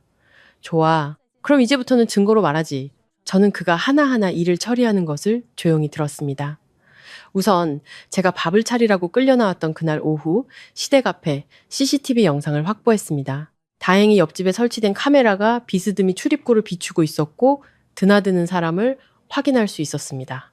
영상이 선명하진 않았지만 시어머니가 씩씩거리며 계단을 올라가는 모습, 그리고 잠시 후 제가 제대로 서지도 못한 채 부축을 받아 나오는 모습이 찍혀 있었습니다. 그것만으로도 꾀병이다, 쇼한다는 그녀의 주장을 뒤엎기에 충분했습니다. 다음은 제 진단서였습니다. 병원에서는 제가 고열, 탈진, 탈수, 만성 쇠약 상태로 입원했으며 손목과 어깨에 멍자국이 있었다는 사실을 공식적으로 확인해 주었습니다. 의사는 그 상처들이 단순한 타박상이 아니라 강하게 붙잡혔을 때 생기는 상처와 일치한다고 소견을 덧붙였습니다. 저는 서류에 적힌 글자들을 보며 통쾌함보다는 씁쓸함을 느꼈습니다. 며느리로 살아온 몇 년의 세월 끝에 결국 저를 지켜준 것은 CCTV와 진단서, 그리고 변호사였습니다. 남편도 제가 그토록 지키려 했던 가족이라는 정도 아니었습니다. 제가 서류를 보고 있을 때 병실 문이 다시 열렸습니다. 박준호가 들어왔습니다. 이번에 그의 손에는 흰 백합 꽃다발이 들려 있었고 얼굴에는 아주 교묘하게 연출된 표정이 걸려 있었습니다. 어젯밤처럼 분노하지도 오늘 아침처럼 당황하지도 않았죠. 그는 마치 아내와 차분하게 대화하려는 인내심 많은 남편의 얼굴을 하고 있었습니다. 준호는 의자를 끌어와 앉아 꽃다발을 테이블에 올려놓고는 목소리를 낮췄습니다. 그의 진짜 모습을 몰랐다면 다정하다고 착각할 만큼 낮은 목소리였습니다. 일을 이 지경까지 만들고도 아직 분이 안 풀려? 온 세상 사람들이 나랑 우리 엄마를 비웃어야 속이 시원하겠어? 저는 꽃다발을 쳐다봤습니다. 아름답게 포장된 순백의 꽃잎에서 은은한 향기가 났습니다. 너무나 아름다워서 오히려 역설적이었습니다. 불과 몇 시간 전만 해도 이 꽃을 든 남자는 어머니와 함께 저를 친척들 앞에서 배은망덕한 사람으로 만들었습니다. 이제 와서 꽃을 들고 온 것은 마치 꽃 한 다발로 그가 내뱉은 더러운 말들을 지울 수 있다고 생각하는 것 같았습니다. 저는 고개를 들어 준호의 눈을 똑바로 쳐다봤습니다. 피하지도 떨지도 않았습니다. 그리고 처음으로 그가 제 시선에 움찔하는 것을 보았습니다. 저는 얼음장처럼 차갑고 평온한 목소리로 말했습니다. 그 꽃, 우리 결혼 생활의 영정사진 앞에나 갖다 놔. 나는 필요 없으니까. 그 말을 내뱉는 순간 제 마음속 무언가가 완전히 내려앉는 것을 느꼈습니다. 더 이상 미련도 붙잡고 싶은 마음도 없었습니다. 그 순간부터 저와 저 남자 사이에는 더 이상 구할 것이 아무것도 없다는 냉혹한 진실만이 남았습니다. 제가 던진 꽃다발에 박준호는 평소처럼 화를 내지 않았습니다. 그는 그저 몇 초간 입술을 굳게 다문 채 서 있다가 조용히 꽃다발을 들고 밖으로 나갔습니다. 바로 그 침묵이 저를 소름 돋게 했습니다. 준호 같은 사람은 도덕적인 말로 이길 수 없을 때 방법을 바꾼다라는 것을 알았기 때문입니다. 그리고 제 예상은 틀리지 않았습니다. 그 후 며칠 동안 준호는 완전히 다른 사람이 되었습니다. 더 이상 SNS에 의미심장한 글을 올리지도 않았고 친척들이 제게 전화하도록 내버려 두지도 않았습니다. 오히려 그는 더 꼬박꼬박, 더 다정하게 병원에 나타났습니다. 아침에는 죽을, 점심에는 과일을, 저녁에는 보약을 사왔고 밤늦게까지 복도에 앉아 떠나기 아쉬워하는 척 했습니다. 지나가는 사람들은 남편분이 저렇게 챙겨주시니 얼마나 좋아요 라며 칭찬했습니다. 젊은 간호사 한 명은 웃으며 제게 말하기도 했습니다. 남편분이 보기보다 아내를 정말 사랑하시나 봐요. 어제도 밤 10시 넘어서까지 저기 앉아 계셨어요. 저는 그저 씁쓸하게 웃었습니다. 몇 달 전에 저였다면 아마 그 말에 마음이 흔들렸을 겁니다. 그래도 나를 사랑하긴 하는구나. 그저 어머니와 아내 사이에서 힘들 뿐이야 라며 스스로를 위로했을지도 모릅니다. 하지만 지금은 모든 것이 너무나 완벽하고 너무나 정석적인, 잘 짜인 연극처럼 보였습니다. 준호는 자신이 어디서 졌는지 알고 있었습니다. 계속해서 화를 내고 어머니 편을 들면 제가 더 단호해질 것이라는 것을 그래서 그는 방법을 바꾼 것이었습니다. 자신의 잘못을 뉘우치고 후회하며 관계를 되돌리고 싶어하는 남자를 연기하는 것으로 여자들이, 특히 한때 진심으로 사랑했던 여자들이 가장 마음 약해지는 연기였습니다. 저는 아무 말도 하지 않고 그가 연기하도록 내버려 뒀습니다. 어느 날 저녁, 제 건강이 조금 나아지고 열도 더 이상 심하게 오르지 않을 때쯤 준호가 다시 찾아왔습니다. 그날 그는 꽃도 죽도 없이 우유와 부드러운 빵이 든 작은 봉투만 들고 왔습니다. 그는 조용히 방으로 들어와 문을 닫고 평소보다 더 가까이 의자를 끌어와 앉았습니다. 병실의 노란 조명 아래 그의 얼굴은 더 피곤해 보였고 눈가도 약간 검게 변해 있었습니다. 그의 진짜 모습을 몰랐더라면 아마 동정심을 느꼈을지도 모릅니다. 준호는 잠시 조용히 앉아 있다가 갑자기 두 손으로 얼굴을 감쌌습니다. 그리고 갈라진 목소리로 말했습니다. 서연아, 내가 잘못했어. 저는 대답 없이 그를 쳐다봤습니다. 그는 고개를 들었습니다. 그의 눈은 정말로 붉게 충혈되어 있거나 적어도 그렇게 보였습니다. 목소리는 죄책감을 억누르는 남자의 것처럼 아주 적절하게 잠겨 있었습니다. 내가 엄마랑 당신 사이에서 너무 힘들었어. 당신을 잃고 싶지 않아. 요 며칠 정말 많이 생각했어. 당신이 여기 이렇게 누워 있는 걸 보니 나도 마음이 아파. 예전 같았더라면 당신을 잃고 싶지 않아. 라는 그 한마디에 제 가슴은 무너져 내렸을 겁니다. 저는 이 남자를 진심으로 사랑했고 조금만 더 노력하고 이해하면 모든 것이 괜찮아질 거라고 믿었습니다. 하지만 그날 밤 그의 말을 듣는 제 마음은 더 이상 예전처럼 아프지 않았습니다.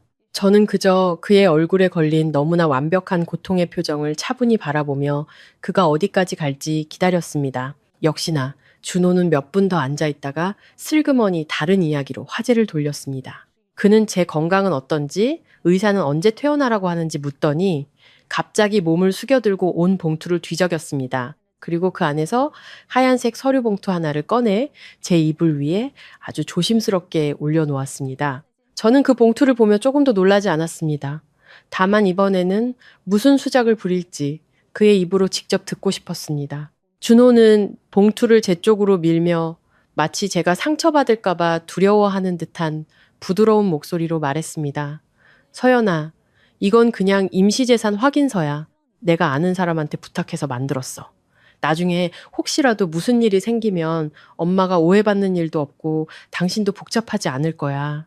우리 그냥 조용히 서명하고 집안 시끄럽게 만들지 말자. 저는 되묻지 않고 서류를 들어 천천히 넘겼습니다. 앞부분은 온통 복잡한 법률 용어뿐이었습니다. 대충 보면 친정재산과 부부 공동재산을 명확히 구분하는 단순한 확인서처럼 보였습니다. 하지만 마지막 장, 확인과 서명란을 보는 순간 온몸이 차갑게 식었습니다. 만약 여기에 서명하면 그것은 제 아버지가 남기신 지분과 재산이 이 결혼 생활과는 법적으로 아무런 관련이 없음을 제 손으로 인정하는 셈이었습니다. 다시 말해 저는 법적 분쟁에서 고립될 것이고 그동안 준호와 시어머니는 자신들의 계획을 실행하고 증거를 인멸할 시간을 벌게 될 것이었습니다. 문구는 아주 교묘했습니다. 노골적으로 재산을 빼앗으려는 의도는 보이지 않았지만 제가 할 수 있는 모든 것을 차단하는 내용이었습니다. 겉으로는 친절하지만 속으로는 계산적인 딱 준호다운 방식이었습니다. 저는 고개를 들어 그를 쳐다봤습니다. 준호는 여전히 슬픈 표정을 유지하며 제 손을 잡으려 했습니다. 하지만 저는 먼저 손을 뺐습니다. 저는 그의 눈을 똑바로 쳐다보고는 제 얼굴 앞에서 비웃었습니다. 즐거운 웃음이 아니었습니다. 자신이 진실이라고 믿었던 얼굴에 가면이 벗겨지는 것을 마침내 본 사람의 씁쓸한 웃음이었습니다. 준호는 굳어졌습니다. 그는 여전히 온화한 목소리를 유지하려 애썼습니다. 나는 당신을 복잡한 문제에서 보호해주려고 이러는 거야. 내 마음 좀 알아줘. 저는 더 이상 쓸데없는 말을 하지 않았습니다. 저는 서류 뭉치를 이불 위로 던져 두 사람 앞에 흩어지게 하고는 제 목소리가 아닌 것처럼 날카롭게 물었습니다. 나를 보호해? 아니면 당신들 모자의 돈주머니를 보호해? 준호의 얼굴이 창백해졌습니다. 말 조심해. 저는 비웃었습니다. 말 조심?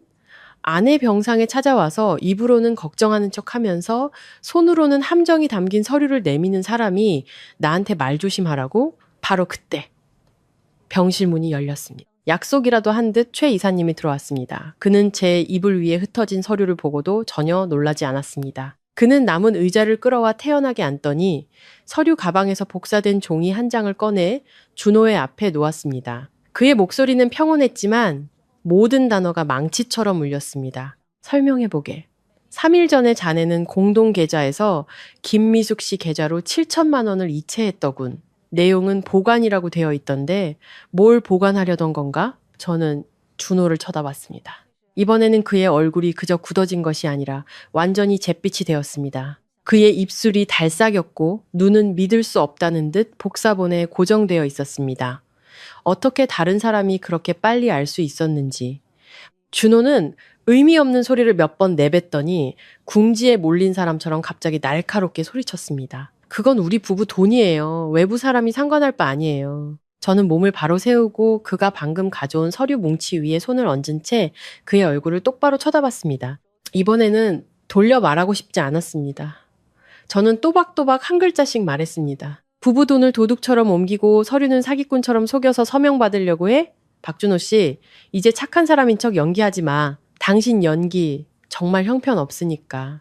방 안은 얼음처럼 차가워졌습니다. 준호는 방금 그 말을 한 사람이 저라는 사실을 믿을 수 없다는 듯이 저를 쳐다봤습니다. 하지만 바로 그 순간 제 마음속의 모든 퇴로가 불타 사라졌다는 것을 저 자신은 알고 있었습니다. 더 이상 연민도 망설임도 그리고 구할 결혼 생활도 남아있지 않았습니다.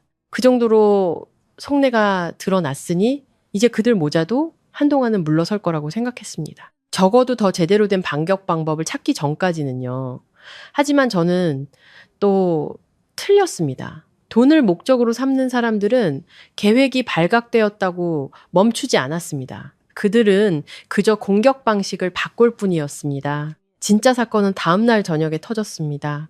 그때 저는 막 약을 먹고 최 이사님이 가져다 준 서류들을 읽으며 침대에 기대 앉아 있었습니다. 그때 이사님의 휴대폰이 울렸습니다. 그는 화면을 보고 미간을 살짝 찌푸리더니 창가로 가서 전화를 받았습니다. 저는 별 생각 없이 일반적인 업무 전화라고 생각했습니다.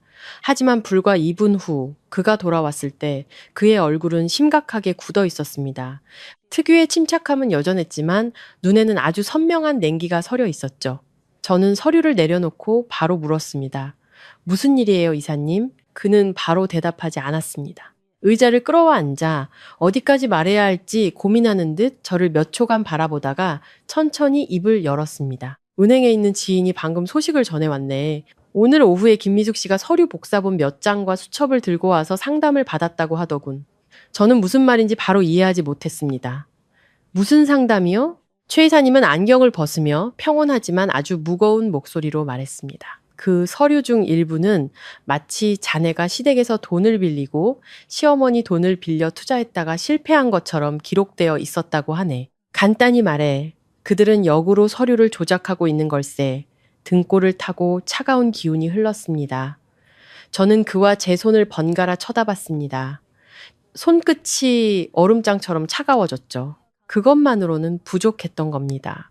그들은 그저 제게 서명을 강요하고 재산을 빼앗은 뒤 저를 내쫓는 것만으로는 만족하지 못했던 겁니다. 그들은 자신들의 퇴로까지 마련해 두고 있었습니다. 나중에 일이 커졌을 때 잘못한 사람이 그들이 아니라 제가 되도록. 저는 돈에 눈이 멀어 시댁에 빌붙고 빚까지 진 며느리로 둔갑하게 될 것이었습니다.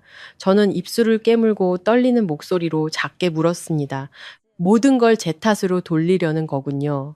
최 이사님은 고개를 끄덕였습니다. 그럴 가능성이 매우 높지. 기본적인 틀만 만들어두면 몇 가지 거짓 증언과 증인만 더해도 이야기의 색깔은 완전히 바뀌게 될 걸세. 저는 몇 초간 얼어붙어 있었습니다.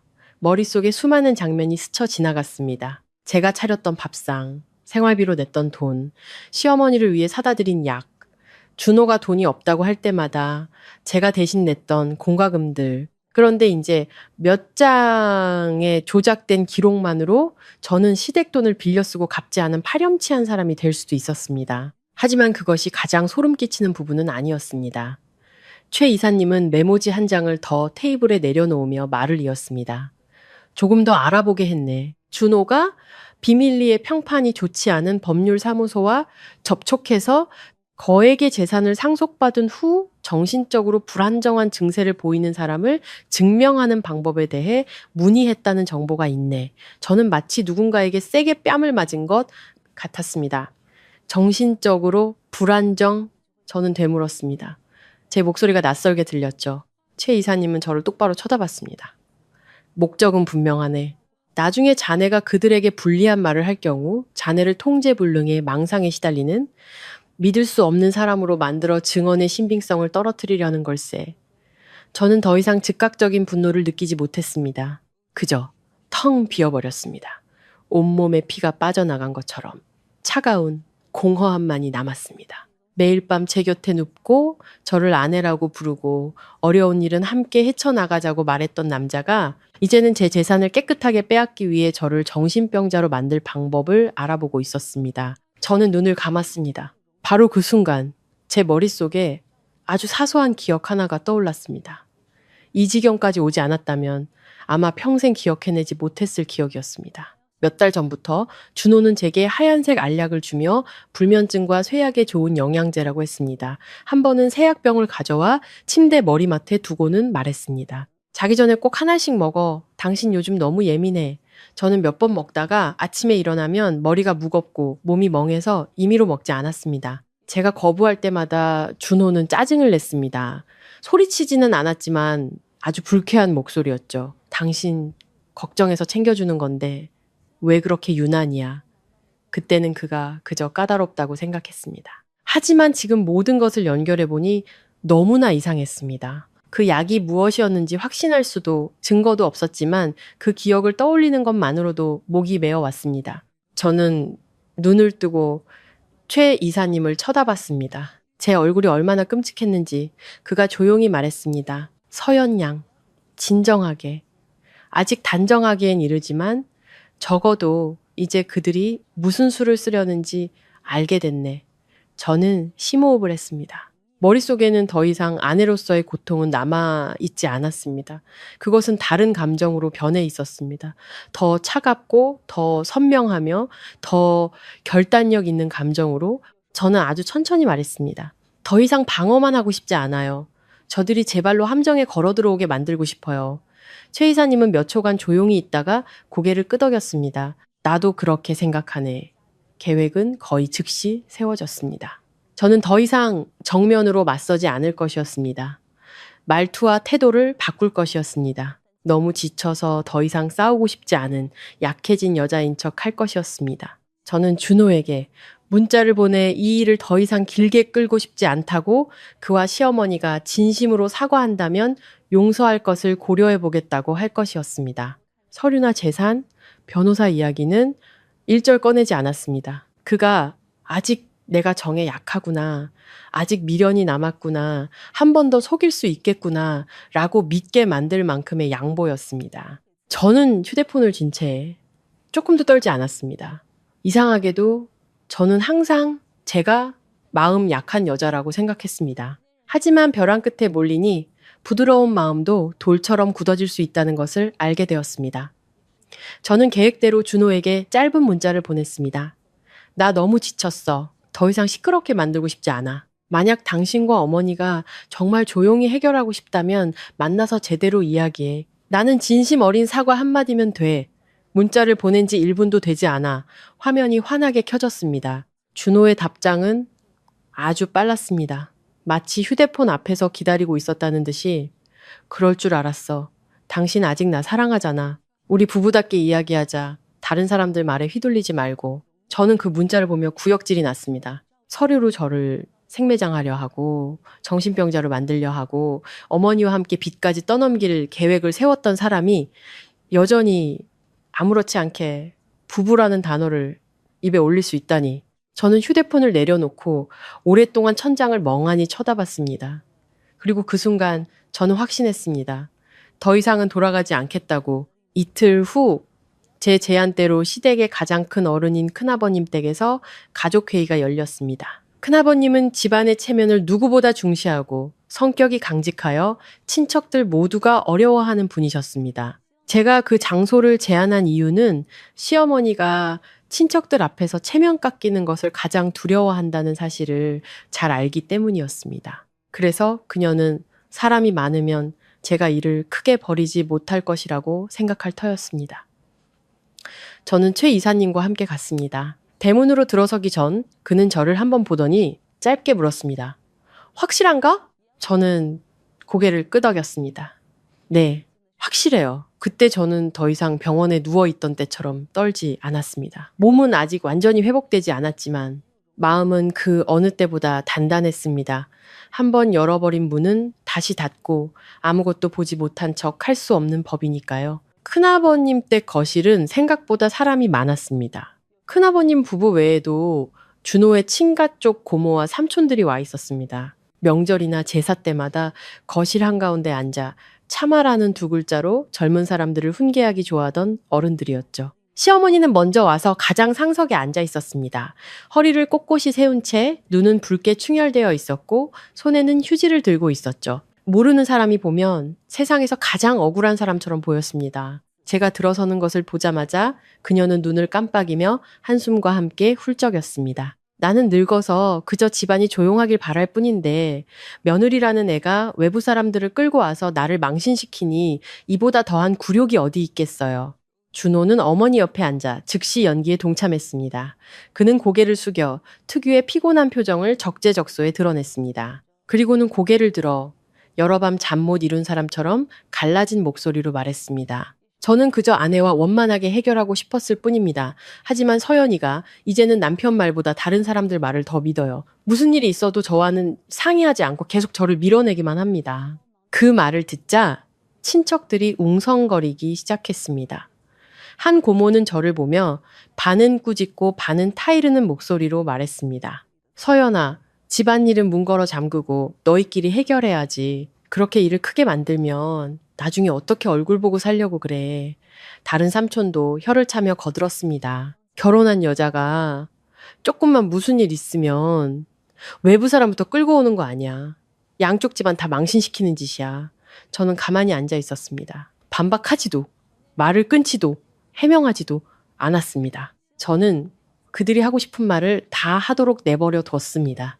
시어머니가 휴지 몇 장을 다 쓰도록, 준호가 인내심 많은 남편 연기를 끝마치도록, 그리고 그 방안이 제가 지난 몇 년간 삼켜야 했던 익숙한 공기로 가득 차도록 내버려 뒀습니다. 어른들은 화합을 명분으로, 잘못한 사람은 나이를 명분으로, 그리고 상처받은 사람은 이해심을 강요받는 그 분위기를 최 이사님은 제 옆에 앉아 처음부터 끝까지 한마디도 끼어들지 않았습니다. 모든 소리가 잦아들고 방 안에 짧은 정적이 흐른 후에야 그는 조용히 가방을 제 쪽으로 밀었습니다. 저는 가방에 손을 넣어 휴대폰과 미리 준비해둔 작은 블루투스 스피커를 꺼냈습니다. 시어머니는 그것을 보고 흠칫했고 준호도 고개를 번쩍 들었습니다. 그의 눈이 가늘어졌죠.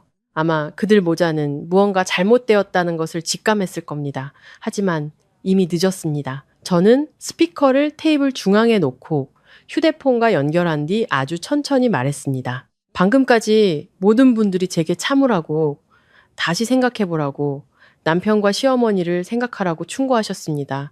네, 저도 그러고 싶습니다. 하지만 제게 무언가를 충고하시기 전에 먼저 이것을 한번 들어주십시오. 말을 마친 뒤 저는 재생 버튼을 눌렀습니다. 스피커에서 작은 잡음이 들린 후 녹음된 내용이 흘러나왔습니다. 조용하던 거실에 시어머니의 목소리가 너무나 선명하게 울려 퍼졌습니다. 어떻게든 구슬려서 저쪽에서 더 깊이 개입하기 전에 무조건 서명 받아내. 곧이어 더 낫지만 얼음장처럼 차가운 준호의 목소리가 이어졌습니다. 알아요. 그런데 이제 최 이사까지 나섰으니 전보다 어려워졌어요. 방 안의 공기가 돌처럼 굳었습니다. 저는 누구도 쳐다보지 않고 녹음 파일이 계속 재생되도록 두었습니다. 만약 걔가 계속 고집부리면 이혼 이야기를 꺼낼 거예요. 하지만 그 전에 반드시 재산 포기 각서에 서명을 받아야 해요. 그리고 시어머니의 끔찍할 정도로 날카로운 비웃음 소리가 울려 퍼졌습니다. 그래, 한 푼도 못 건질 거면 못하러 이혼해서 시간 낭비해. 녹음이 끝나자 방 안은 죽음 같은 침묵에 휩싸였습니다. 저는 고개를 들었습니다. 시어머니는 돌처럼 굳어 있었고 얼굴에는 핏기 하나 없었으며 입술은 소리 없이 계속 달싹였습니다. 준호는 의자를 뒤로 밀며 벌떡 일어섰습니다. 그의 목소리는 완전히 갈라져 있었습니다. 남의 대화를 몰래 녹음하는 건 사생활 침해야. 저는 그를 똑바로 쳐다보며 한치의 망설임도 없이 대꾸했습니다. 그럼 남의 재산을 훔치려는 건 범죄가 아니고? 제 말이 끝나자마자 친척들은 일제히 그들 모자를 쳐다봤습니다. 더 이상 두둔하는 목소리는 없었습니다. 그저 경악과 혐오가 섞인 시선만이 존재했죠. 저는 그들이 정신을 차릴 틈을 주지 않았습니다. 저는 최 이사님을 보며 작게 고개를 끄덕였습니다. 그는 테이블 위에 차례대로 증거들을 올려놓았습니다. 첫 번째는 병원에 붉은 도장이 찍힌 제 진단서였습니다. 고열, 탈진, 저혈압 상태가 명시되어 있었죠. 다음은 제가 끌려나간 후 찍은 손목과 어깨에 시퍼런 멍자국 사진이었습니다. 그리고 옆집 CCTV 영상에 캡처본 시어머니가 씩씩거리며 2층으로 올라가는 모습, 그리고 잠시 후 제가 거의 서지도 못한 채 부축받아 나오는 모습이 담겨 있었습니다. 마지막은 우리 부부의 공동 계좌에서 시어머니 계좌로 이체된 7천만 원의 거래 내역서였습니다. 서류가 한 장씩 놓일 때마다 준호의 얼굴은 점점 더 잿빛으로 변해갔습니다. 저는 방 안의 모든 사람들을 한 명씩 쳐다보며 크지 않지만 단호한 목소리로 말했습니다. 이 사람이 여러분들이 저에게 참으라고 했던 남편입니다. 그리고 이분이 여러분들이 저에게 이해하라고 했던 시어머니입니다. 한 사람은 열에 시달리는 며느리를 침대에서 끌어내 밥을 차리라고 했고, 다른 한 사람은 아내가 쓰러지기 직전인 상황에서도 자기 어머니 체면과 돈만 걱정했습니다. 아무도 아무 말도 하지 않았습니다. 심장은 거세게 뛰었지만 목소리는 더 이상 떨리지도 막히지도 않았습니다. 두렵지도 않았습니다. 아마 이 순간 저는 저 혼자만을 위해 말하는 것이 아니었기 때문일 겁니다. 저는 이 자리에 있는 모든 사람들에게 진실을 돌려주고 있었습니다. 그리고 저는 가방에서 준호가 병원으로 가져왔던 그 서류를 꺼내 테이블 중앙에 놓았습니다. 그리고 저는 말했습니다. 그들은 이것을 화해 서류라고 불렀지만 사실은 제 아버지가 남기신 재산에 대한 제 모든 권리를 박탈하는 서류였습니다. 만약 그날 제가 한 번 더 어리석었다면 오늘 저는 빈털터리가 된 채 정신병자라는 누명까지 썼을 겁니다. 그 한마디에 방 안은 폭발했습니다. 시어머니는 온몸을 부들부들 떨었고 손에 쥔 휴지는 완전히 뭉개져 있었습니다. 준호는 입을 열었다 닫았다 할 뿐 더 이상 아무 말도 제대로 하지 못했습니다. 바로 그때 처음부터 굳은 얼굴로 침묵을 지키던 큰아버님이 갑자기 책상을 쾅 내리치며 벌떡 일어섰습니다. 그 소리에 모두가 깜짝 놀랐습니다. 그는 시어머니와 준호를 향해 손가락질하며 집이 울릴 정도로 크게 소리쳤습니다. 망신이다 망신! 우리 집안에 너희 같은 파렴치한 것들은 없었다. 저는 그 자리에 허리를 꼿꼿이 세우고 앉아 있었습니다. 두 손은 얼음장처럼 차가웠지만 생전 처음으로 제가 더 이상 고개 숙여야 할 사람이 아니라는 것을 느꼈습니다. 큰아버님의 호통 이후 방 안에서는 더 이상 아무도 말을 꺼내지 않았습니다. 할 말이 없어서가 아니라 진실이 너무나 명백했기 때문입니다. 모든 변명이 무의미해지고 참으라는 모든 충고가 무색해질 만큼 이전까지 저를 비난하던 눈빛들은 이제 조용히 제 시선을 피했습니다. 어떤 사람은 고개를 숙였고 어떤 사람은 다른 곳을 쳐다봤습니다. 마치 섣불리 판단했던 자기 자신이 부끄럽다는 듯이. 시어머니는 더 이상 울지 않았습니다. 그녀는 어깨를 축 늘어뜨린 채 뭉개진 휴지를 든 손을 무릎 위에 떨어뜨렸습니다. 한때 저를 호령하고 마음대로 부릴 수 있는 존재로 여겼던 그 여인은 이제 기력이 다 빠져버린 노인처럼 보였습니다. 준호는 그 자리에 얼어붙어 있었습니다. 더 이상 이성적인 남자의 모습은 온데간데 없고 숨길 수 없는 당혹과 공포만이 남아있었죠. 저는 더 이상 아무 말도 하지 않았습니다. 그저 일어나서 큰아버님과 다른 어른들께 고개를 숙여 인사하고 등을 돌려 밖으로 나왔습니다. 제가 너그러워서가 아니었습니다. 어떤 일은 이 정도로 모든 것이 드러나면 더 이상의 말은 그저 반복일 뿐이라는 것을 알았기 때문입니다. 며칠 후 저는 이혼 서류를 제출했습니다. 더 이상 망설이지 않았습니다. 한 번 더 노력해야 할까 고민하지도 않았습니다. 서류에 서명하는 제 손은 아주 단호했습니다. 저 자신도 낯설게 느껴질 만큼 아마 아파야 할 만큼 아팠고 실망할 만큼 실망했으며 부서질 만큼 부서졌기 때문일 겁니다. 더 이상 미련이 남지 않았습니다. 준호는 처음에는 따로 만나려 했었습니다. 전화를 걸고 문자를 보내고 심지어 병원 로비에서 저를 기다리기도 했습니다. 하지만 이번에는 만나지 않았습니다. 모든 일은 변호사를 통해 진행되었습니다. 서류와 명백한 증거들, 이체 내역과 공증된 문서들 앞에서 그는 더 이상 말을 돌릴 수 없었습니다. 나는 중간에서 힘들었다, 아직 너를 사랑한다 같은 말들은 사라지고 그저 침묵만이 남았습니다. 단 한 번 시어머니가 병원으로 저를 찾아왔습니다. 제가 퇴원을 앞둔 날이었습니다. 그녀는 문 앞에 서서 평소처럼 바로 들어오지 못하고 한참을 망설였습니다. 저는 유리창 너머로 그녀를 보았습니다. 눈에 띄게 수척해지고 흰머리가 늘었으며 등도 더 굽어 보였습니다. 그녀가 안으로 들어왔을 때 저는 깨달았습니다. 어떤 것들은 누가 건드리지 않아도 시간이 지나면 저절로 변한다는 것을. 그녀는 제 침대에서 몇 걸음 떨어진 곳에 서서 감히 다가오지 못하고 갈라진 목소리로 말했습니다. 서연아, 내가 잘못했다. 제발 준호 앞길만은 막지 말아다오. 저는 그녀를 보며 더 이상 두려움도 분노도 느끼지 못했습니다. 그저 깊은 피로감과 거리감만이 느껴졌습니다. 열에 시달려 일어서지도 못하던 날, 침대에서 끌려나와 욕을 먹고 밥을 차리라고 강요받던 그날을 떠올렸습니다. 그날 밤 복도에서 들었던 대화, 저를 정신병자로 만들려던 계획까지. 저는 아주 작은 목소리로 되물었습니다. 제가 부엌으로 끌려가던 날, 어머님은 제가 사람이란 생각은 하셨나요? 그녀는 대답하지 못했습니다. 그녀의 눈에서 눈물이 흘렀지만 이번에는 누구도 그녀를 가엾게 여기지 않았습니다. 저 역시 통쾌함을 느끼지 못했습니다. 그저 모든 것이 되돌리기에는 너무 멀리 와버렸다고 생각할 뿐이었습니다. 저는 더 이상 욕하지도 비난하지도 않고 그저 고개를 돌렸습니다. 어떤 말들은 하든 안 하든 아무것도 바꾸지 못하는 법이니까요. 이혼 절차는 생각보다 빨리 진행되었습니다. 친정 재산은 명확하게 분리되었고 다툼의 여지가 없었습니다. 준호가 어머니에게 보냈던 돈은 반환하라는 판결이 내려졌습니다. 그가 저에게 서명하라고 내밀었던 서류들은 오히려 그에게 불리한 증거가 되어 모든 것을 더 명확하게 만들었습니다. 그 사건 이후 준호의 직장 생활도 순탄치 않다는 소식을 들었습니다. 누구도 직접적으로 말하지는 않았지만 그런 종류의 소문은 직장에서 영원히 숨길 수 없는 법이니까요. 마지막으로 이혼 서류에 도장을 찍기 전 준호가 저를 한번 찾아왔습니다.